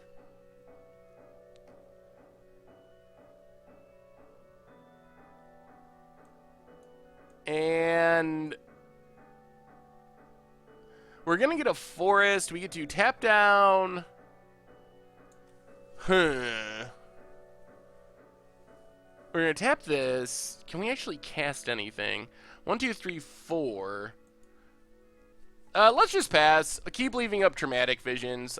With our opponent only having 1 card in hand, it's going to be really hard for us to lose if we keep leaving up our Traumatic Visions. Not going to counter that. So, Commander 2016 cards start to come on Magic Online next week. So it's going to be a couple more weeks till we actually have the cards. But then Commander Clash is definitely going to be focused on Commander 2016. Also, the Conspiracy 2 commanders are near the top of the list of things we want to do.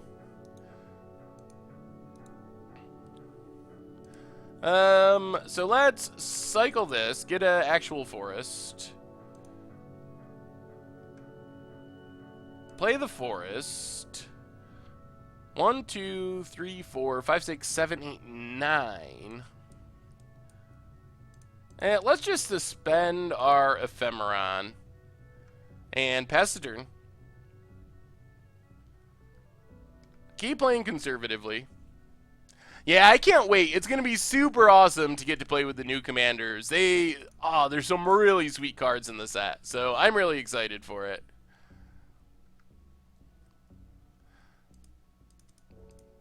Well, we might as well do some rebel searching. Get our last scout. Ephemeron ticking down. There's an island. So I think 1, 2, 3, 4, 5. Yeah. Then we can't tap anything, though. Whatever. Cloud Goat Ranger, coming down. Past the turn. We're pretty close to turning the corner and just finishing this game. Search for Tomorrow's. One card in our opponent's hand. You cannot buy the pre-made decks. The cards from the set only come in the treasure chest. That's the only way to get them, unfortunately. 1, 2, 3, 4. Alright. We're going to go shields down, sort of. Tap this, Yugen. Not leave up our traumatic visions for one part of one turn. Hopefully we do not get punished.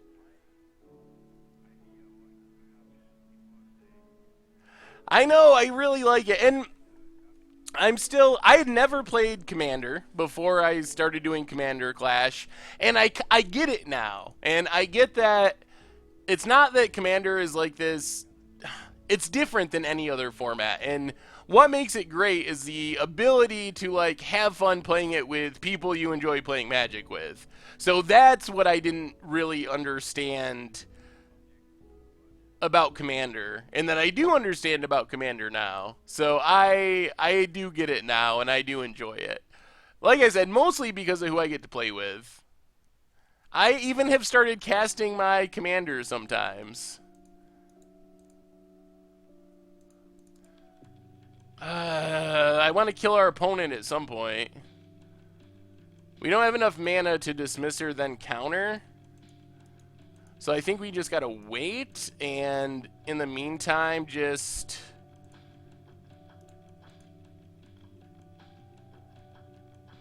maybe we just play Skyreach X4. I think that's fine, and leave up tap mana. Not maximum power, but I think that'll work. Yeah, let's do that. Skyreach X4. Mick Morphling, Mark Morphling, welcome to the Fishbowl. Thank you for your subscription. Huge scoops cheer for Mick Morphling. So yeah, let's do that and just pass the turn.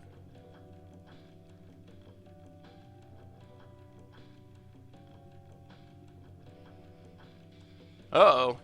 There's the Tombstalker.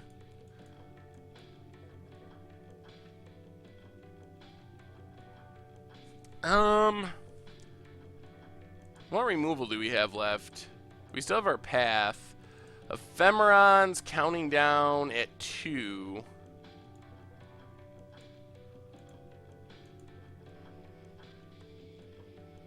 Okay.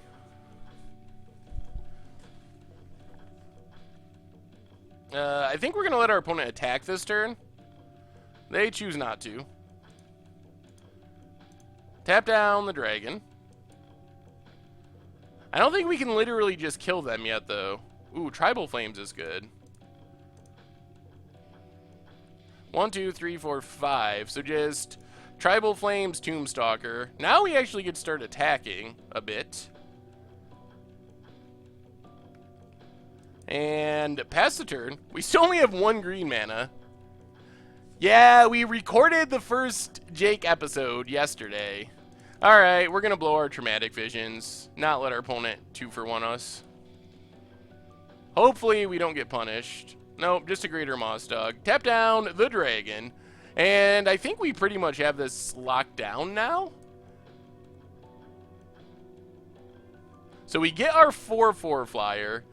And yeah, yesterday's Commander Clash actually ended really sweet. It was a moment that could only happen if Jake was around. So you're going to want to look out for that one. It's going to be like 2 weeks away. Because it runs a week behind. We have another episode for this week. But it was a super sweet episode. I had a lot of fun with it. Alright, let's keep attacking. Get in the air, 4-4.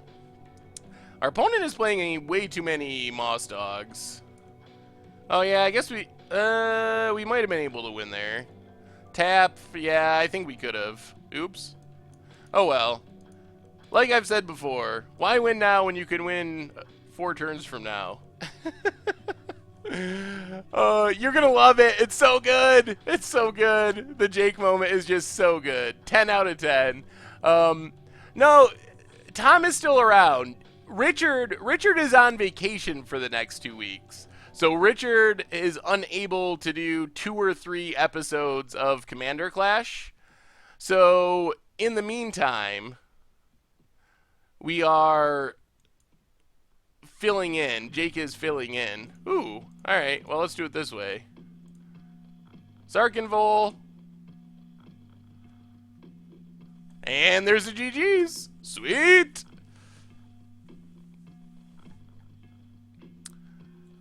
Generally, I don't know. Maybe countering the card draw was right there. It's only a draw 2. I think he's doing well health-wise.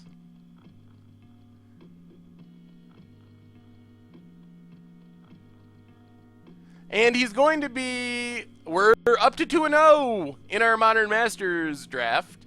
And I think Jake is going to also be returning to playing Pauper here shortly. He had went on hiatus in disgust over having to play against Drake. But he's coming back now that Drake has been banned. Oh, thank you, Mark Morphling. I'm glad you enjoy it. I enjoy playing the janky stuff too. That's my favorite. Oh dear. Finally getting punished. We'll mulligan this one. I guess we'll keep this.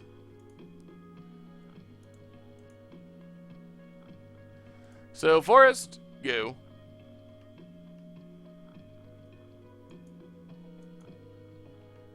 Yeah, I'm excited to have him back too. We definitely had a ton of people ask about playing Pauper while he was gone. 5-color is a fairly real archetype in Modern Masters. So yeah, it is a real archetype. Our deck isn't the greatest example of it. It's reasonable, but not insane. But it is an archetype, as exemplified by Skyreach Manta. Looks like our opponent's just straight up rebels-ish. Well, we'll have to reveal a forest. And we're going to have to path the scout. I guess we can wait and do it on our opponent's upkeep. Alright, there's an island. Alright, well, I think our plan is stop on our opponent's upkeep, path the scout. And then we're going to land cycle Sylvan Bounty, get a swamp, and then just hope to go all in. For viewer-submitted commander, would anyone consider mono green? I think it depends on the deck, but yeah. Yeah, Permeating Mass was just so ridiculous. It was really a hard card to build around, but the deck ended up pretty funny. So many bad pumps. So many bad pump spells in that deck. Get the swamp. Play the swamp. Slam our 5/5. And pass turn. We do have a lot of card draw. We haven't drawn any of it yet, but... is there a way to submit deck? So, oh dear. That thing is so big. You can submit them to me on Twitter. You can also submit them to me on the YouTube page. If you haven't subscribed to it, you probably have, but if you put it in the comments to a Commander Clash, especially the new one coming out tomorrow, we'll definitely find it there. So those are 2 of the easiest ways. And I guess we might as well run out the Penumbral Spider. Oh, I know! Lure was the first card I thought of when it came to Permeating Mass. But there's literally no lure effects in Standard. Why did I not pair Permeating Mass with Pump Spells? Oh, why did I go with pump spells and not first strike? So there's actually not a lot of good first strike enablers in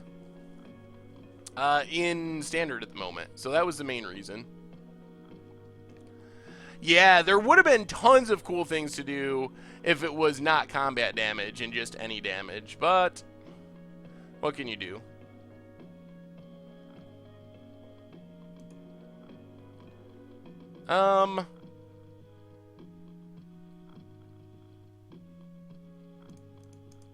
Well, let's run our Manta back out there. Pass the turn. Is there any possibility of doing Commander with band commanders? My favorite Magic card of all time is Rafello's Llanowar Emissary. I was so sad to find out you can't Commander him. So I don't think so, because I think you could do it in paper, but I don't think you could do it on Magic Online. +1/+1 counters are a popular theme. The easiest way to send it... easiest way to send stuff is probably Twitter or email. I don't know. Either one. Saffron Olive. Either of those. Alright, let's pass the turn. We're going to have to start searching up some rebels, I think. We can't really kill our opponent's stuff because they're going to get it back and, like, combo off. Opponent gets in for 2. Okay.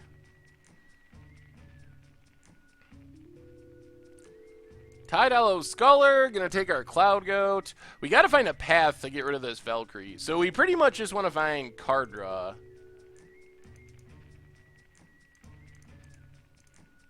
So let's scout. Get Trapper.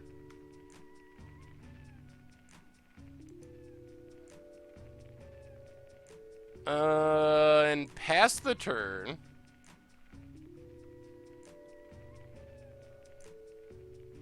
I believe I sent a deck list via email earlier this week. It was a janky modern deck, Poxalome, Nahiri. I saw the email. I haven't got a chance to read over the list and respond yet, but I will.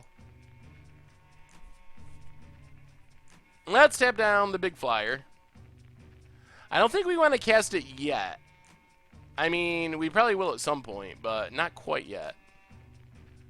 So if this dies, they get it back. We can lock that out, though, by searching up our Saltfield Recluse. So we're kind of getting this sort of under control-ish. Can I look at against the odd sale Pauper deck with Torpod Moloch? Sure, send me a link. I'm not a huge expert in Pauper, but I'll look at it. I wish they gave some love to Pauper Commander, players on MTGO. Yeah, I've never played Pauper. Actually, we did play it once. I remember a long time ago. Why am I such a nice guy? I don't know. I guess that was the way I was raised, and I just am. One of those things. Would I ever consider Primordial Hydra for the Miles area ATO deck? I'd have to think about that one. Off the top of my head, I'm not 100% sure.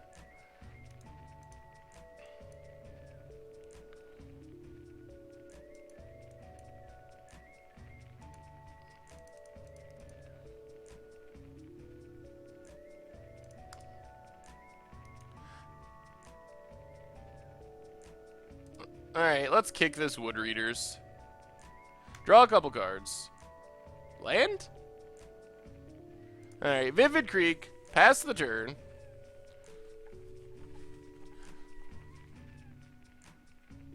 Hopefully nothing goes horribly wrong. Is it possible to make a viable modern deck with Mortal Kombat?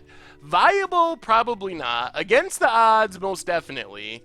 But it has not won the poll yet. It is coming close to winning the poll, but we haven't quite gotten there with it actually winning the poll. It probably will at some point, though. It seems like the kind of card that'll win.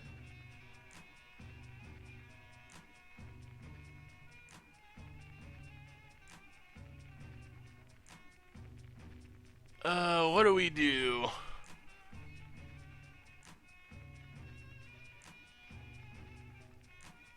Mono Blue Thermocratus EDH. 13 counters, 7 ways to bounce everything, and 10 ways to draw.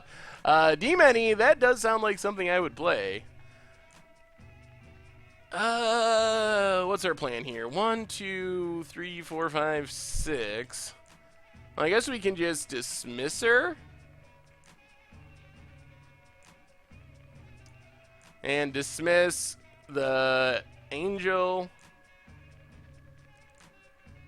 Yep, targets the Thieving Spirit. We really need to find a path. We're in a position where it's going to be hard for...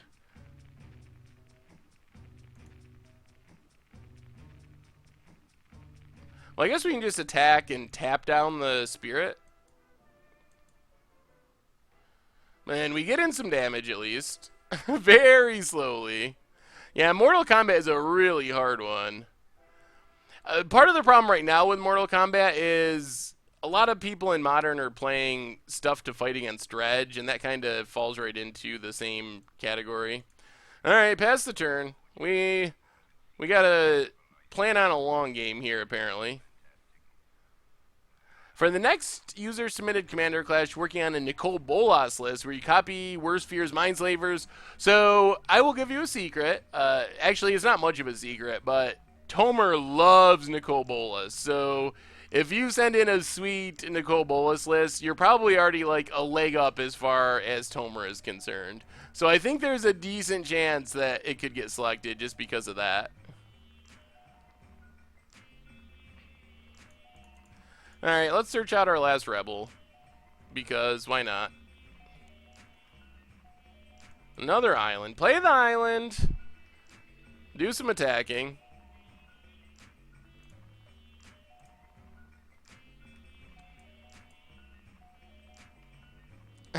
Am I not obliged to yell Mortal Kombat when you play it? Might have to.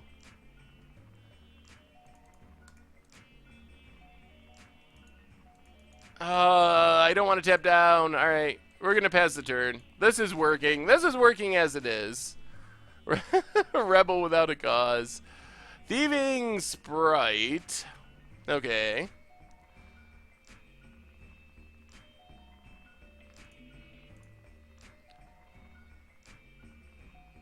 So our opponent gets to take one of our cards.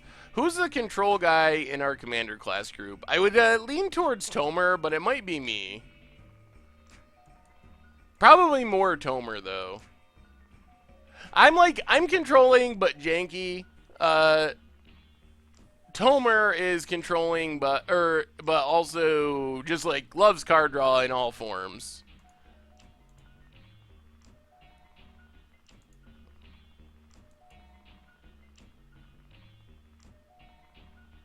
Opponent passes. Now play the island. Keep attacking. We are getting close very slowly. Pass the turn. Oh, the long, slow grind against this Esper deck. This is just such a bomb, and we haven't found an answer for it. It makes it really hard for us to just win the game. I submit a list, I told you on your Twitter, it's 64 ticks. Yeah, D-Many, if we do that one, we can trim it down a little bit. And the ticket thing isn't super hard and fast, so you can get away with a little as far as prices. Opponent's going to do Flicker Wisp.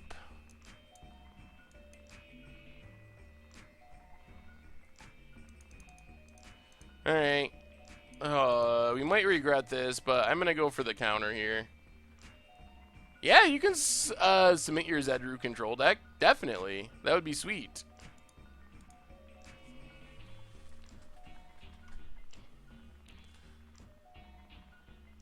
Almost there. Well, let's get in with Skyreach Manta. Our opponent's at least going to have to start chumping at some point if they don't draw anything.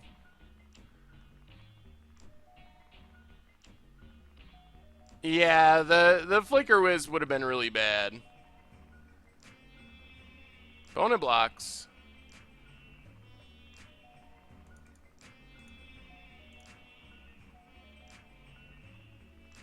Play our Imperiosaur and pass the turn. So I think we hopefully are going to win in like 1 or 2 turns if nothing really crazy happens. 5-color Rebels, 5-color Green Rebels, and our opponent scoops it up. So this deck has actually been really good. It doesn't seem like it's really good, but we have kind of just cruised right through this draft with it. All right, let's run it back. Yeah, the Cloud Blazer Panharmonicon deck is really sweet. Yeah, I think we could have alphaed the following turn, although we didn't need to because our opponent just scooped it up. Yeah, it's sort of looking like we're going to 3-0 somehow. And other than the time thing, we haven't even really had very close games. Like, we've played some slow, long games, but it hasn't like we've been like we've really lucked into wins or anything. It's felt like our deck has just kind of been the better deck somehow in just about every round we played, which I did not expect. I thought this would be a 2-1 deck if we did well, and a 1-2 deck, and it still could be a 2-1 deck, but 2-1 if things went well, 1-2 if we did poorly, but it's kind of just working.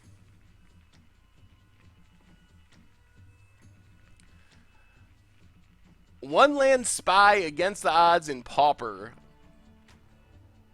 I'm not even familiar. Oh, oh, that's a Muldrifter in our opening hand and a Planeswalker. We will take it. Play a fetch, get a breeding pool, play an Arbor Elf turn 1, turn 2, play Utopia Sprawl, tap it twice, play Kiora, Master Waves, untap it, 10 mana, ready for turn 3. That sounds pretty sweet. I had someone, I tweeted about it. I had someone send me an email earlier today. It was so funny. It was this really long, like 4 or 5 paragraph email, and it like went through this whole story of a deck. And when they got right down to the end of it, the ending was the idea was to use Enter the Infinite to draw your entire deck somehow, like hopefully cheating on the mana cost, and then after you drew your entire deck, put a Psychic Spiral as the 1 card you put back on the bottom of your library, and then 1 with nothing yourself to put your entire hand into your graveyard, and then you Psychic Spiral your opponent to death. I thought it was creative. Alright, let's play the Plains. Unfortunately, we might just get rebelled here. This is looking pretty bad. Our opponent's going to get to start seeking, or searching, speaking, scouting, with their rebels.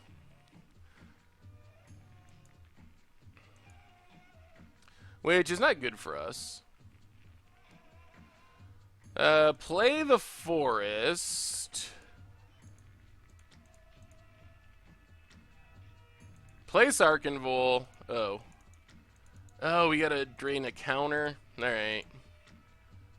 We'll drain a counter off the blue one. We're more likely to use blue for blue. I guess we play our Planeswalker. Hopefully it doesn't just die to some weird rebel. You won on Magic Online with no permanents in play. That's really hard to do, but that's really impressive. Yeah, that's what I was thinking too. There's definitely plenty of ways that combo could go wrong. Wow, yeah, that would go crazy well with Kydel in Commander. Oh, that card is so busted. I mean, even just a Brainstorm is crazy with Kydel. It's like a Dark Ritual that also brainstorms. Well, I guess the question will be, how many rebels does our opponent actually have? Like, can they just search out 10 different cards? Like, the really good rebel decks have so many rebels. Fortunately, we're going to actually get to start playing things next turn, which makes things a little better. For example, a Muldrifter. So, cast Muldrifter. Draw a couple cards.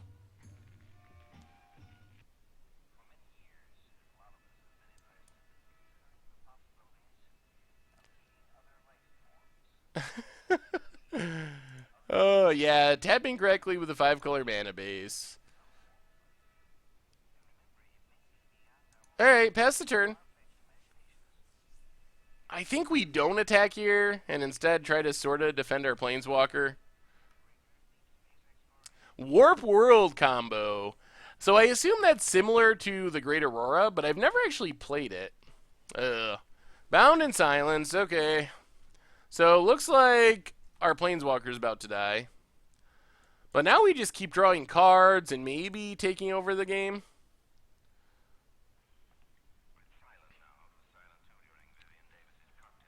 Huh? They're not going to attack it? Okay. So, Sarkhan down. I would play Warp World.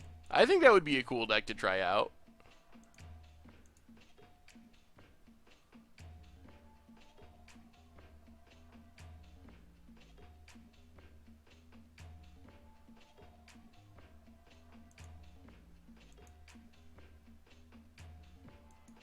Can't I steal their rebel to search our own library?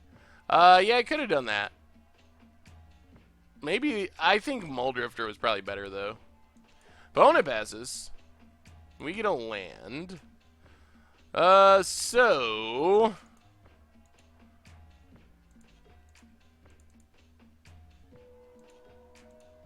I guess we gotta decide what we're doing here.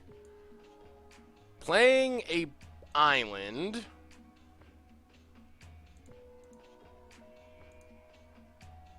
One, two, three, four. Play our Penumbral Spider. And then drain the counter. Tribal Flames the Scout.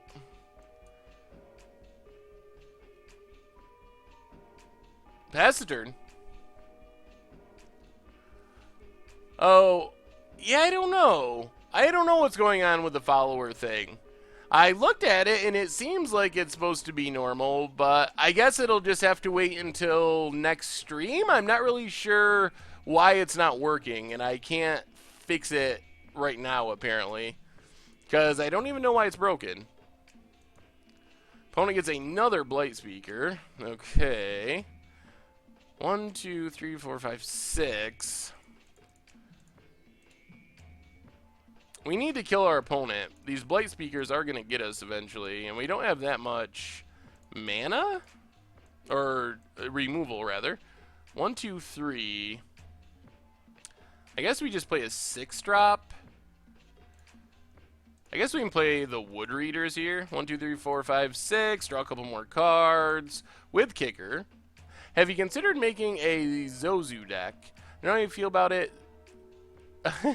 Making the game painful for everyone. I have thought about playing it for Commander before, but I haven't actually done it yet. But I have thought about it. Alright, play the planes, pass the turn. No, Sarkhan actually wasn't even one of our first picks in any pack, I don't think. I'm Foley, well, welcome. I'm glad you were able to catch it. Officer Cynical, welcome to the Fishbowl, and thank you for your subscription. Big scoop cheer for Officer Cynical. Executioner's Capsule. So our opponent's just going to slowly grind us out. Alright, well, we can kill a Blight Speaker, which is good. Our opponent's likely out of Rebels. So let's Vidalcan Dismisser. Put a Blight Speaker on top. Opponent drains us for 1.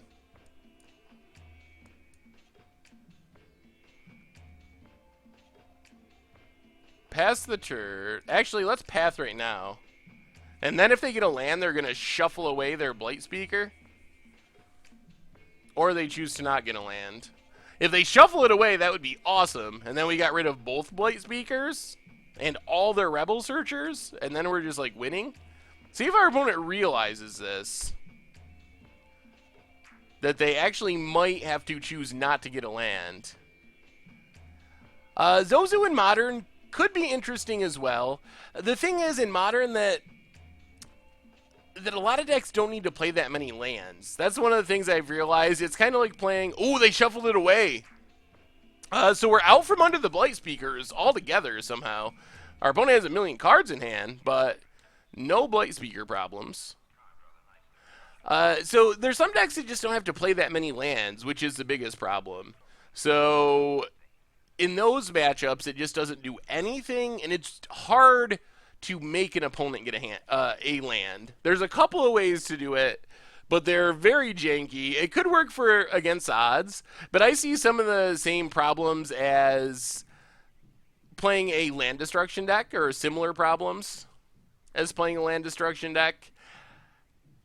I think it could be sweet for against the odds, though, and in some matchups it can be very good. So our opponent's going to get back a Scouts, so they can search up their thing again.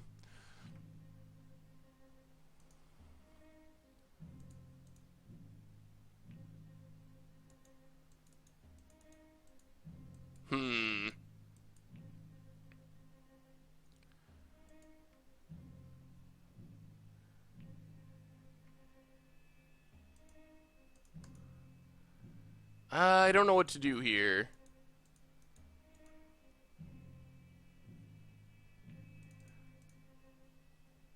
I guess we just Knight? Yeah, let's Knight.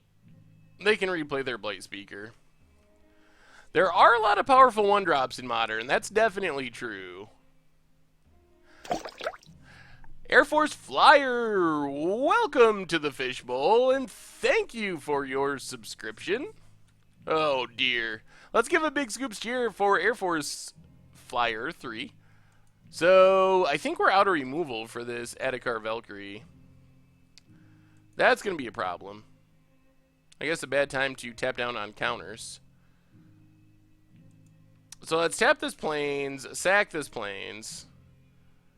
At least we get to fix our mana.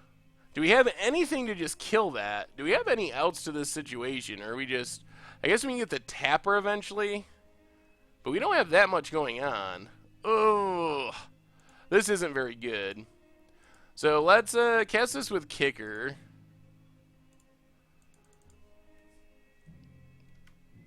Draw a mountain, play a mountain, and pass the turn.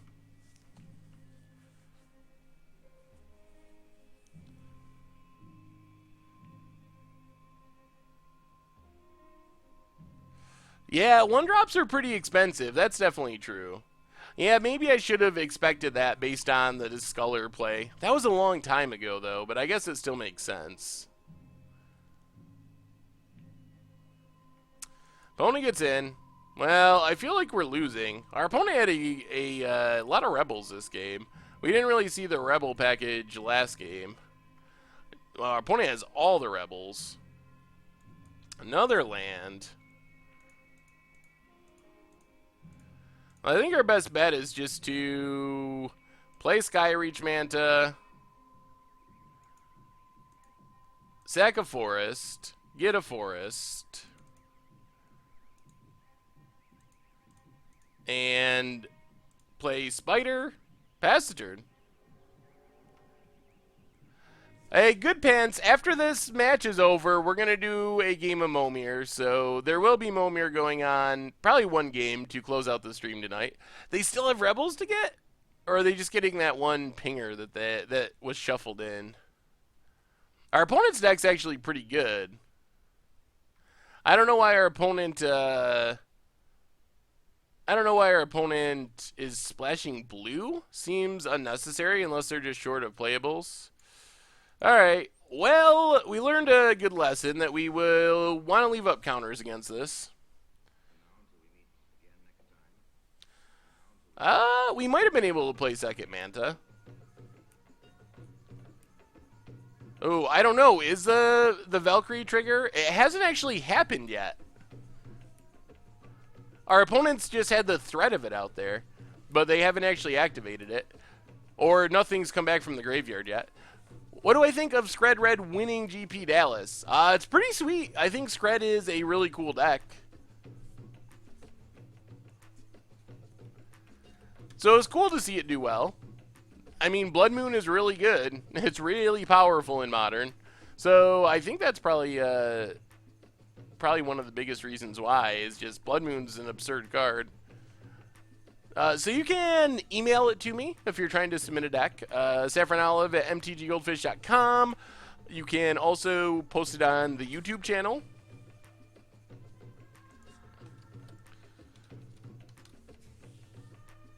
Or you can also tweet it at me at Saffron Olive.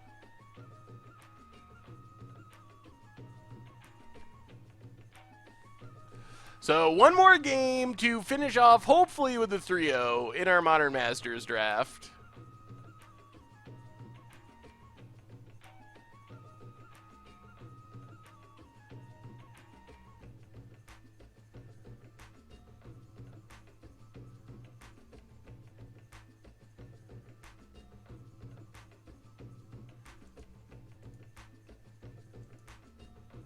Yeah, I think the deck is really fun.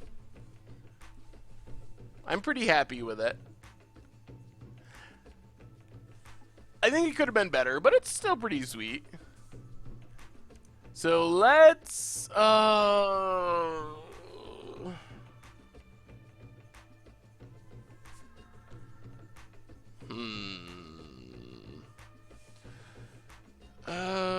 we have a path. We have land cyclers. Our colors are just so weird. And I think we got... Oh, the path is just so good because it's a way to get rid of the rebels. Alright. I guess we try this. This is not... Alright, there's a path. So at least we can answer the first rebel cycler, which is pretty important.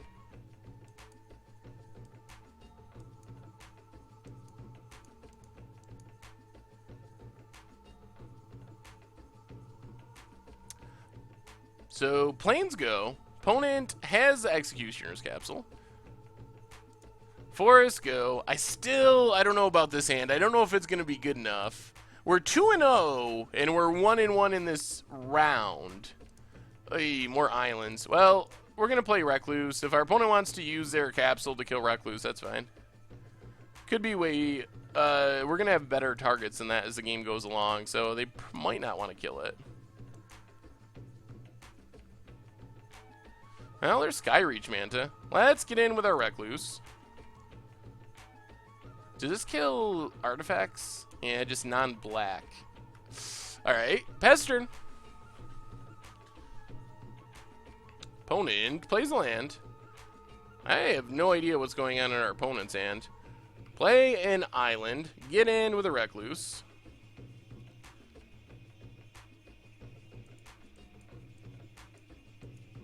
And pass the turn. I'm almost tempted to pass our own Recluse just to get a green source. That seems bad though. We just don't have that much removal. So get in for 1. Pass the turn. Swamp for our opponent. And I have no idea what's in our opponent's hand. We get a Traumatic Visions, which is good. Maybe this Recluse just goes all the way. 16 more turns of attacking for 1. Swamp for our opponent. Dark Ritual and Ether Revolt. That doesn't seem too likely. That seems like the kind of card that is on Wizards' Never Again list. Get in with Saltfield Recluse. I want to draw cards. I think we're just going to do it.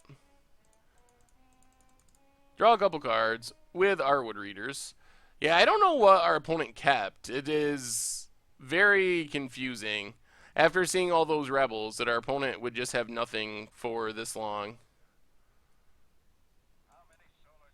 There's Adhikar Valkyrie. That's fine, because we just get to path it.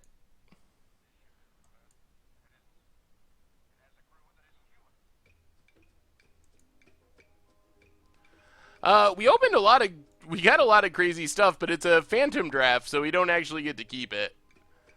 But we're about to win, which is kind of the goal of the phantom draft. 1, 2, 3, 4, 5, 6, 7. But we had like engineered explosives, Chalice of the Void, a lot of good stuff that came around. Thieving Sprite, okay. We're not going to counter that. We'll just give our opponent the forest if they want to take it. And a Saltfield Recluse.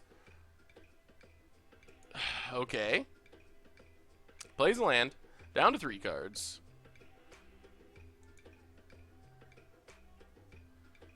Um, let's cast Muldrifter. Draw some cards.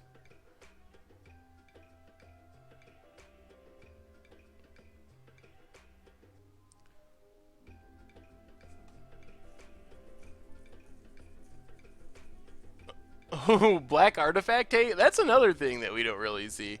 No treasure chests from drafts either. So let's just pass the turn. Our hand is pretty loaded now. We have so many cards in hand. Our opponent's going to need something pretty good. Plays it. Man, our opponent's draw has been really bad. I almost feel bad for our opponent. Because their draw, I mean, maybe their keep was just really bad, but this game has not gone well for our opponent, even a little. Yeah, we can't really attack, though. Pass turn. Opponent passes. So play the island. Play Cloud Goat. And we're just going to overwhelm our opponent here, I think. Pass the turn. So it looks like the 3-0 draft is about to come true. I have a hard time imagining our opponent coming back from here, especially when we have Traumatic Vision. And we're going to be able to get our Black Source for Wrathy Trapper, so it feels like we're in really good shape now. I'm not a big fan of iced tea, really. I know people that like it, and it is like a thing that's in America, but personally, I'm not a fan of iced tea. I'm more of a coffee person than a tea person.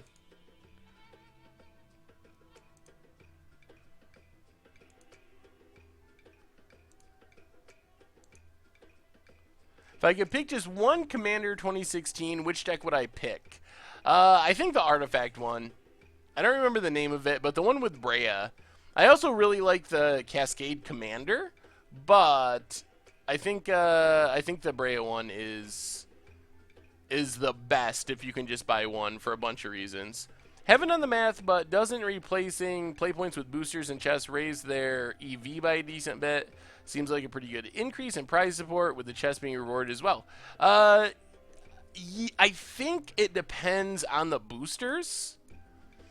If you look at even just the standard boosters, some of the standard legal boosters right now are like 0.9 of a tick, and others are like 3.3 ticks. So I don't remember them announcing exactly what boosters they would be.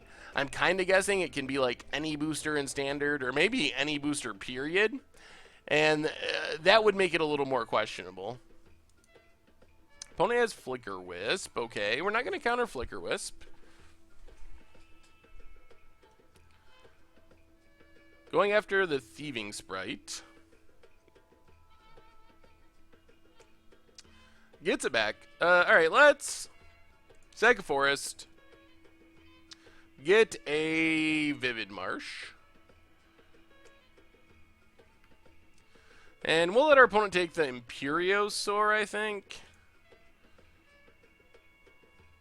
My red-white aggro deck. Alright, let me check it out. Ooh. Alright. How do we finish this game? I guess we can just play Sarkinvol. Plus Sarkinvol. And just win in like 2 turns by plussing.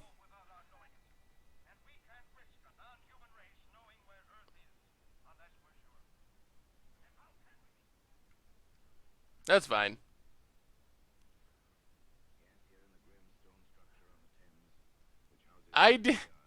No, Chaz says that to make fun of me because he started playing before I did. I actually started playing right around the original Ravnica block. So, I started a lot later than Chaz or Richard, who had been playing when they were kids from like a long time, when they were young. So I wasn't like that, but I started way before Theros. Chaz just likes to say that to tease me. I think we're just going to Ultimate Sarkin, I think. Probably. Sack the Plains. Red, blue, green, white. I guess we can just grab Swamp. Plus our Zarkin. Play our Wrathy Trapper. Pass the turn. No, there's nothing wrong with Theros. Theros was an interesting set.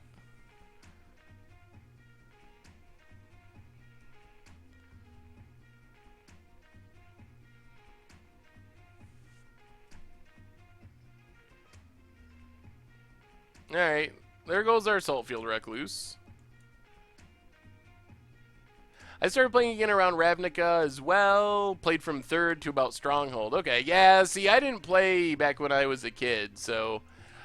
I also am kind of a student of the game, I guess. I really appreciate the history of the game and the old cards and trying to learn about it, so I think that's part of it, too.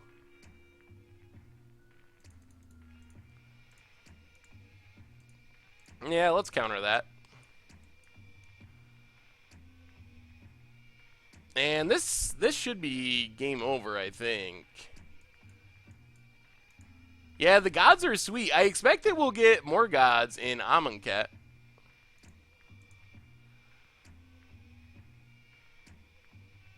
Opponent attacks with both, so let's give our Cloud Goat flying. Block and block.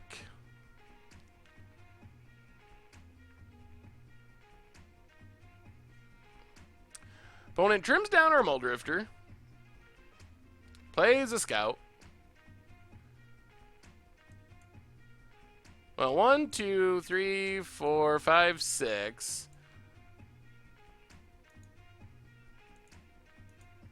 Cast Era Ephemeron. Oh, 7, okay. 7 mana.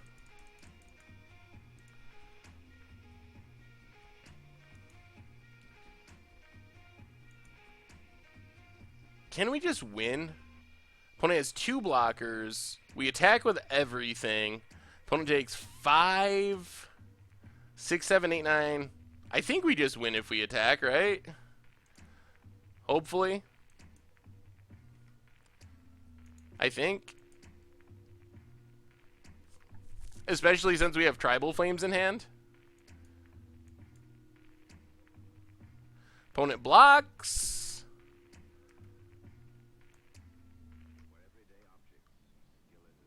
And that does it. Sweet. Well, our deck looked crazy, and it didn't come together till the very end of Pack 3. We just did not have any fixing at all, but apparently it was good. We cruised through our draft with a pretty easy 3-0, and maybe the best news of all, we have 20 minutes, a half hour. So that means it's everyone's favorite time of our stream. So Momir time. Was there anyone waiting? Yeah, somehow we actually won with that deck. I don't know how that happened, but we did it. I actually think that's a really good archetype. But if I remember right, everyone, the general feeling in the chat was a 2 to 4 out of 10. So maybe 3 out of 10. All right, good pants. Why don't you... You're in the Momir play area. All right, let me see if I can send you a challenge, good pants. I think that's the easiest way to do it. If I can figure out how to do this. What's your Magic Online name, good pants? Oh, I'm not gonna play Infect. No. Is your name Good Pants? No. It says no. So Awesome Dude was one of the early supporters of our deck. Stu sarcastically called it a 12 out of 10, and I think he might have been closest to being right. Oh my goodness. That's a lot of letters. I think I can do it though. Okay. Found it. And now I will send you a challenge, and then all you should have to do is accept, and we will Momir it out. Challenge player format is Momir.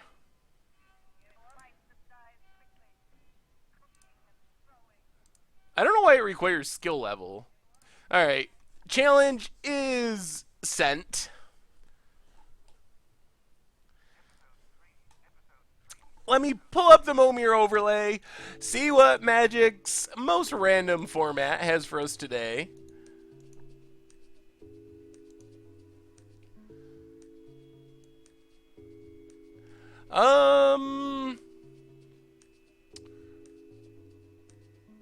So I did 575 damage on turn 1 yesterday. Pretty sweet.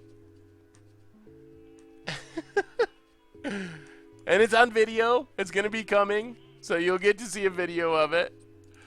We'll keep our 7 lands.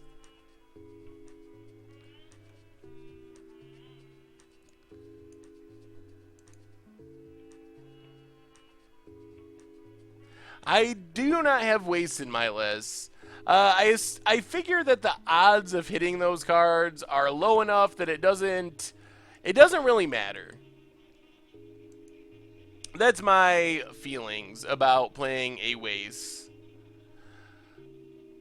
Yeah, that's definitely the most I've ever done. Branded Brawlers, 2/2 for 1, can attack and if defending player controls an untapped land. Can't block if you control an untapped land.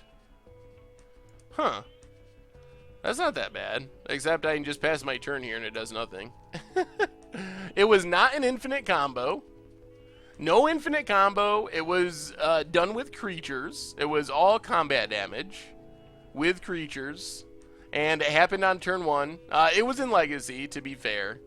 And it will be on video. Attached to this week's Much Brew About Nothing. And it was pretty awesome. The match was so funny because game 1 of the match, I turned 1 our opponent. Then the very next game, our opponent turn 1 me back and forth with a completely different deck. But 2 turn 1 kills in Legacy back to back. Silent Chant Zubera. When it dies, gain 2 life for each Zubera that died this turn. So it is 2 life no matter what. And then if you have more Zuberas, it goes up from there. Alright, let's make a 2-drop, see what happens.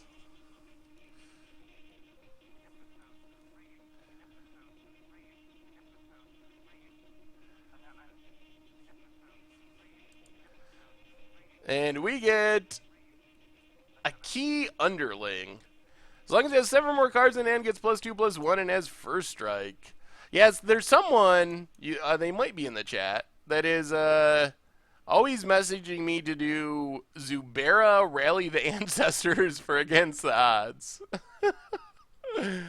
Any news on Crab Tribal? So I can say, I don't have any news directly on Crab Tribal, but the series with me and Tomer, the This or That Magic, seems to be a success. People seem to enjoy it. So we are planning on recording more of them. Most likely be a bi-weekly thing, and that would be a likely place to see crabs show up. I know we got a million suggestions from people, which was super awesome. One of them that Tomer really liked was lobster people versus fishermen. So that might be near the top of the list. Oh, the red deck looks pretty sweet.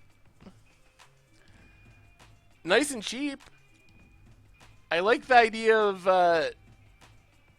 Hanweir Garrison melding into a Hanweir the Writhing Township. So we're just going to block. Do I check Magic Online chat? Sometimes. I can see your chat, Good Pants. I just said hi to you. Alright, let's make a 3-drop. Discard a mountain. I have some deck ideas for Commander Clash fan choice. What's the best way to submit? Tap in to have Dwarf. Target creature gets +2/+0 until end of turn. Dwarven Blood Broiler. Geez, 3 red mana for this thing? You can post it in the... You can post it on YouTube, or you can send it to... tag me on Twitter, Saffron Olive, or you can email it to me, saffronolive@mtgoldfish.com. Any of those things will get it there. You can also poke it at Tomer. That works too. Will we see a redo of Zada with the new Bro Dragon? Maybe. I could definitely imagine putting the dragon on against the odds poll. Wanted to say the K'Tulta Rebirth deck posted earlier this week with Titan Pack was probably one of the strongest decks. You really like that one? Have you played it, Despaired Faction? I mean, it sometimes loses to itself, but when it gets a decent hand, it is very powerful, I think.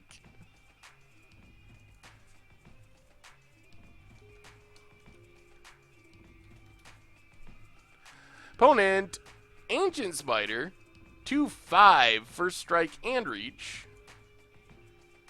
The dude bro dragon. Opponent's gonna get frisky. Good old Whip Tongue Frog. Frogs are another kind of underserved tribe. We should do more frog decks. We'll block this thing though. I guess I could have blocked the frog too. Probably should have blocked the frog. Here's an idea for a Commander Clash. Tribal with no benefits. Etherborn, Badger, Videlkin. Okay, so like tribes that don't have lords, essentially, and like that kind of stuff. Frogs versus flies. That's a good one. I like it. Yeah, that is true. It is super easy to kill someone out of nowhere with that deck. Whenever it deals combat damage to a creature, that creature's controller loses that much life. Regenerates. Good old Filleted Nim. None of the Nim were very good, actually, from what I remember. I've never played Commune with Lava tokens. That sounds interesting as well, though.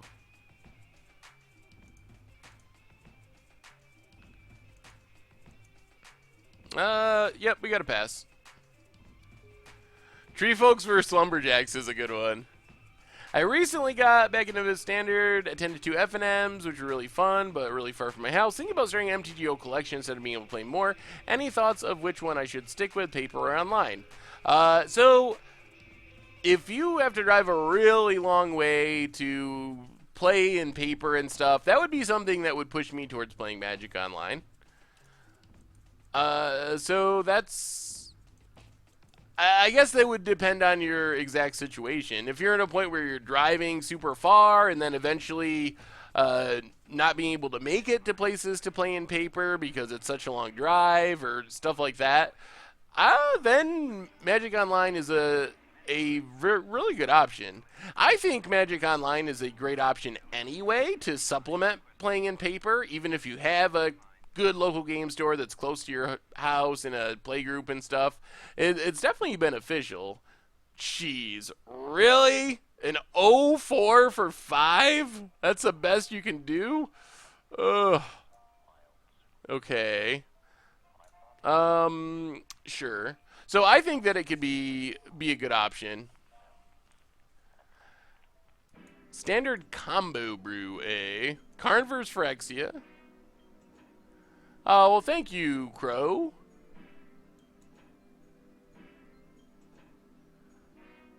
I'm glad that the videos are enjoyable. Beards vs. Cats, the Revenge. I like the Abzan deck. Is there...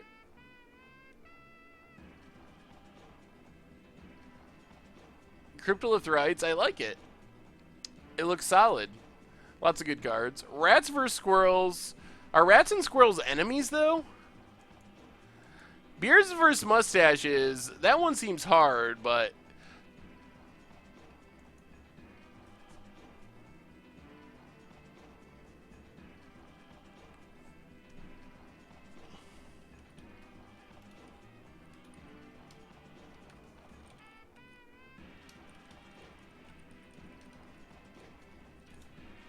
there's a lot of luck because it is random. So each turn you get a random creature of a converted mana cost. That part is very luck based. There's definitely points to be won though from being able to play the board well.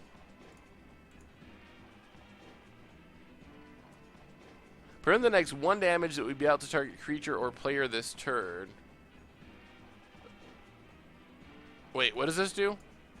Whenever it blocks or becomes blocked, that creature loses first strike. Okay.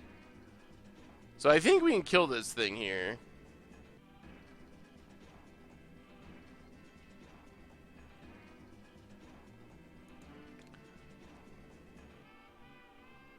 Oh no. Oh my god. It's summoning sick. Alright, you didn't see that. That's not a real thing. Well, we get to fillet our opponent. Art Showdown's a cool idea too. Alright, let's get a good thing for once. I guess our opponent got a big flyer here. That's not horrible. Discard a swamp. Get a Pathbreaker Ibex. Whenever it attacks creatures you control, get trample plus X, where X is the greatest power among creatures you control. Whoa! That's probably going to be game over at some point. That card seems super strong in Momir. I've never gotten that before. It's, good in Commander as well. The Goat of Doom.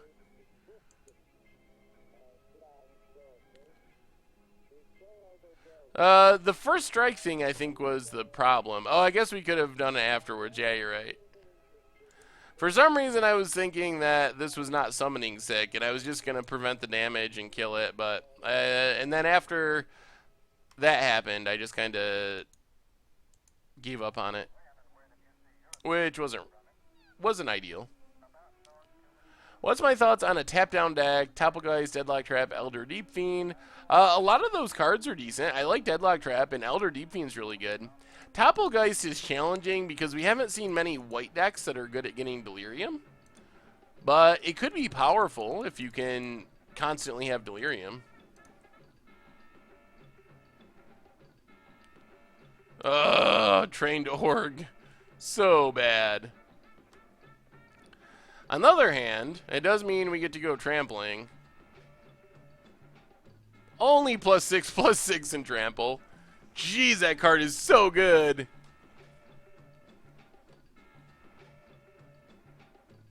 Hey, welcome, Jake. Yeah, the Heartless Summoning deck looked cool. I really liked it.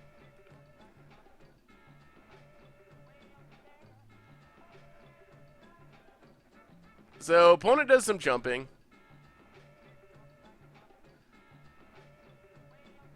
And drops to 15. We also get to hit our opponent down to 12. Well, our opponent's going to need something pretty good here.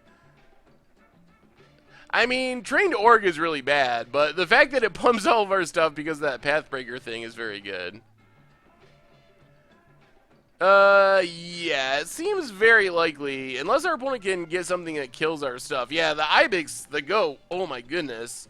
That card is essentially unbeatable unless you're super far behind. Opponent gets a pit spawn, which I don't think saves the day here. This is going to be a 12/12 trample. Maybe they can block enough. Seems unlikely, though. Let's make an 8-drop anyway. Maybe we hit something hasty. There's nothing super horrible that could go wrong, unless we bounce all our stuff. How much are tokens on Magic Online? They are included. You don't actually own tokens on Magic Online. They just automatically appear in the game when they are required. So pretty much anything... Any token you need is just there. Oh, you're having audio problems, Veloopy? On Magic Online, the tokens own you.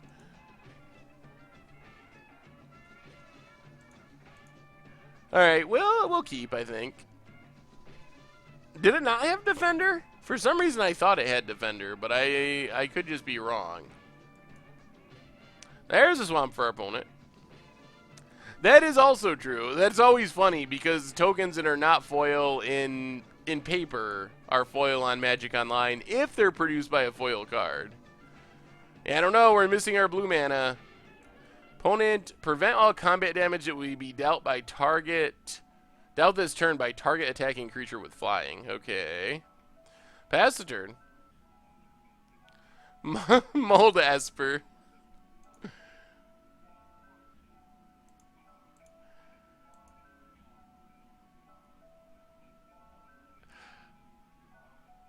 Alright, pass the turn. Yeah, the Absent combo deck is sweet. The one that was just sent on here. I thought it looked cool. So I want to get into MTG. Should I make a cheap modern burn deck on here before buying it? I've never played, but started watching this week's tourneys. It's not a bad idea.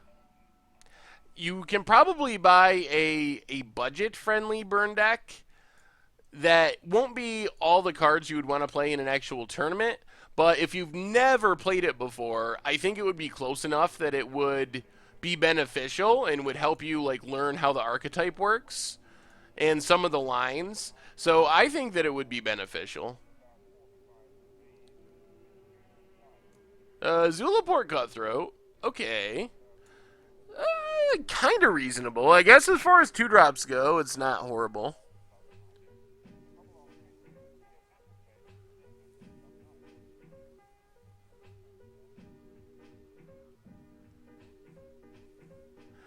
Seemed receptive last time. Would you still be interested in doing deck review stream sections? Volvery, what were you thinking exactly? Like talking about decks on stream, or like looking at viewer decks type thing? Yeah, I think that's something that that we could do at some point. I don't know exactly how to make it, exactly how to do it, but I think that is a good idea. I am receptive to it. All right, let's make a 3-drop. See what happens. Discard a Plains. What do I think of Frontier? So we fell into the third path. Create a token that's a copy of target creature in your graveyard. Boo. Okay. Much less exciting than I thought. So Frontier, we talked about it a lot on the podcast this week, actually. I think that if you want to play Frontier, you should play Frontier. I would urge caution as far as financial stuff. Jake McTwitch, welcome to the Fishbowl, and thank you for your subscription. Let's give a big scoops cheer for our new subscriber, Jake McTwitch. Thank you, thank you, thank you. So Frontier, if you want to play it, play it. So I don't want to discourage you from playing it. Opponent gets a Loxodon Anchorite. Prevent 2 damage to creature or player. At least it's not a 0-4 like ours was last game. Thank you for subscribing, of course.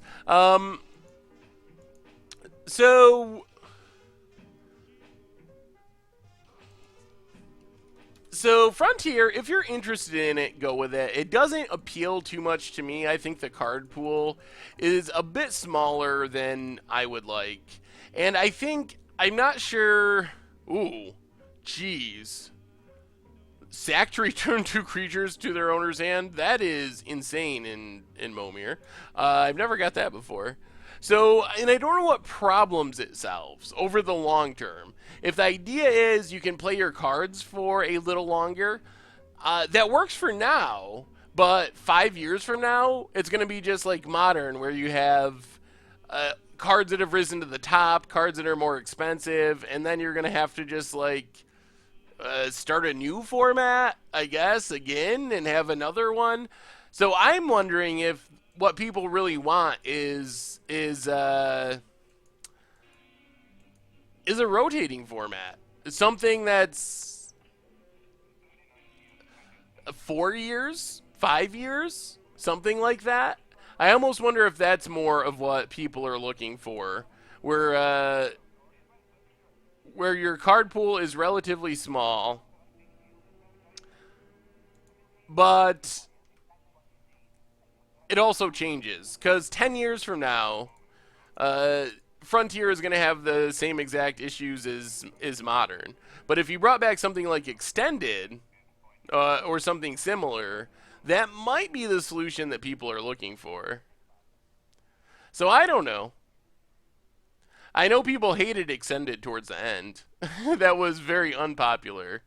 But maybe if you had like a bigger rotating format that included enough cards, so then because then you have the solution for new players. Basically, I get the feeling of Frontier is you weren't there 5 years, 10 years ago playing Standard, getting Modern staples when they were cheap and just by playing Standard, but you have cards from the last couple years that maybe aren't, whoa, Grave Titan, that maybe aren't quite good enough for Modern, but you still want a place to play them. So if we make Frontier, you can play your Siege Rhinos, your Rallies that aren't really making it in Modern, or they're fringe in Modern at best, but you still have a place that you can play them in tournaments, and that's cool. I like that idea, but people 3 or 4 years from now are going to have the same issues that people have with Modern today, where they're kind of like priced out of some of the stuff. So that's why I think a rotating format could maybe be the solution people are looking for.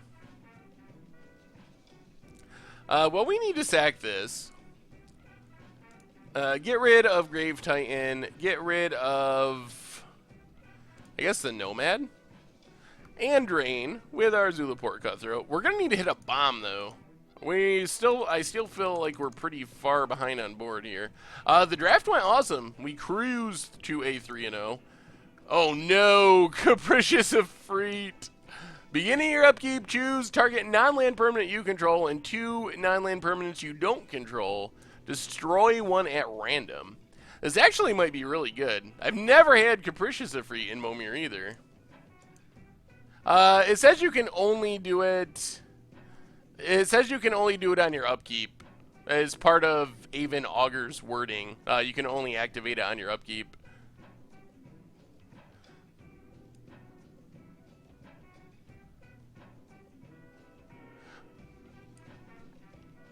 Alright, opponent activates the Sorcerer. Yeah, you were right, Stu. It was a 12 out of 10. We cruised to a 3-0. So let's block this thing, block that thing. And now we get to start randomly destroying stuff, which is pretty awesome. Hopefully it's not our stuff, but if it is... so let's get rid of the Sorcerer. Oh, you gotta choose one we control first. So we'll choose Feldon, Token, and Sorcerer. Come on, Sorcerer? Alright, Token, that's fine. Get rid of the zombie token. Make a 7-drop. Hopefully not Phage.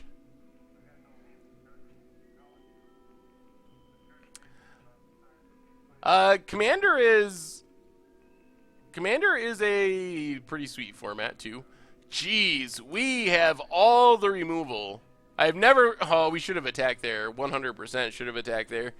Yeah, that was bad. I've never had this much removal in a game of Momir.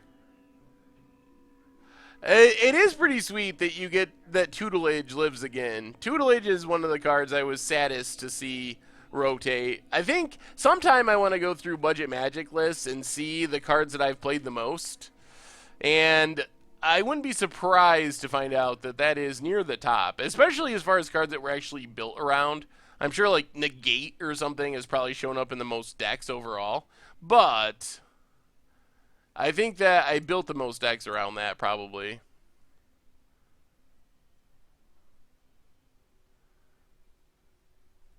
Opponent swings with everything. Let's block there, block there. Take our beats from this, whatever it's called. Jeez, our opponent gets to draw a card? Man, speaking of Commander, I'm going to have to build around this thing. This thing's insane. Grixis draws cards. That's like everything I want in a Commander. Grazazol. Well, hopefully we get rid of the vampire. So we'll choose Felden, choose our opponent stuff. Come on! Oh, wrong one. Alright. Well, we killed something of our opponents and not of ours, so that's good. And that sorcerer was kind of annoying. We get the ghoul tree. Swing with everything. Opponent's down to 8. Ooh. Penny Dreadful is going to have a tutelage deck? That might get me to play Penny Dreadful. What's our opponent get at the 8-drop slot? Ooh, Grizzle Daddy. Ooh, my favorite paper commander. Actually, all the commander I've ever played has been on Magic Online, so I don't really know in paper. It only hits non-black creatures, unfortunately, so we can't kill either of our opponent's 2 current creatures with our Puskami.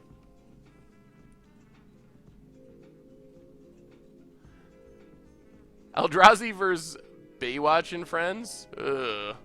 Alright. Hopefully we kill... I don't even know. I guess if we kill Grizzlebrand, we win for sure. Okay. Kill the other one. What happens if we just attack here? I guess we can just make... Well, go to our draw. We attack with everything. Opponent blocks here. 2... 6, 7, 8, 9, 10, 11, 12, 13, 14, 15. They're at 15. I think we just win if we attack. I think. Hopefully I counted this right. I should have double checked, but I think we hit for exactly 15 through the block. And we got there. Well, good game, good game. So, yeah, Felden only copies from the graveyard, which makes it horrible in this format. Although, good beard. Very good beard on Felden. So what type of deck would I recommend for a newbie? Mono red or mono black? Mono red might be one of the most straightforward.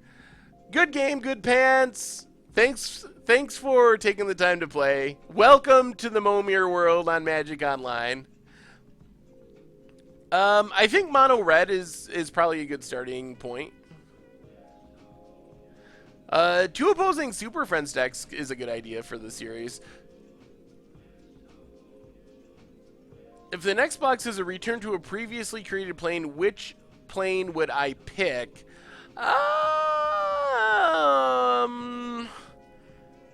I think we have. I don't know. Where was Time Spiral? Time Spiral was awesome. I wanna have return to Time Spiral. Is that Dominaria? I don't know. I'm not as up on lore stuff as I should be. So wherever Time Spiral took place, that one. I want that one. So yeah, Kamigawa would need to be redeemed if they were going to redeem it. I don't think Time Spiral was held on Kamigawa. Pretty confident in that. I don't know. Time Spiral is one of my favorite blocks for some reason. Everything about it I liked. Anyway, so limited cruise to a 3-0 with the jankiest of jank decks. And then we got in a game of Momir, which is always awesome. So don't forget MTG Goldfish Replay, where you'll be able to find this stream and all our other old streams in the future. So make sure to sub to that. Of course, if you're looking for a way to support the stream outside of subscribing to the channel, you can check out the merch page, tokens, t-shirts, signed tokens, all that stuff.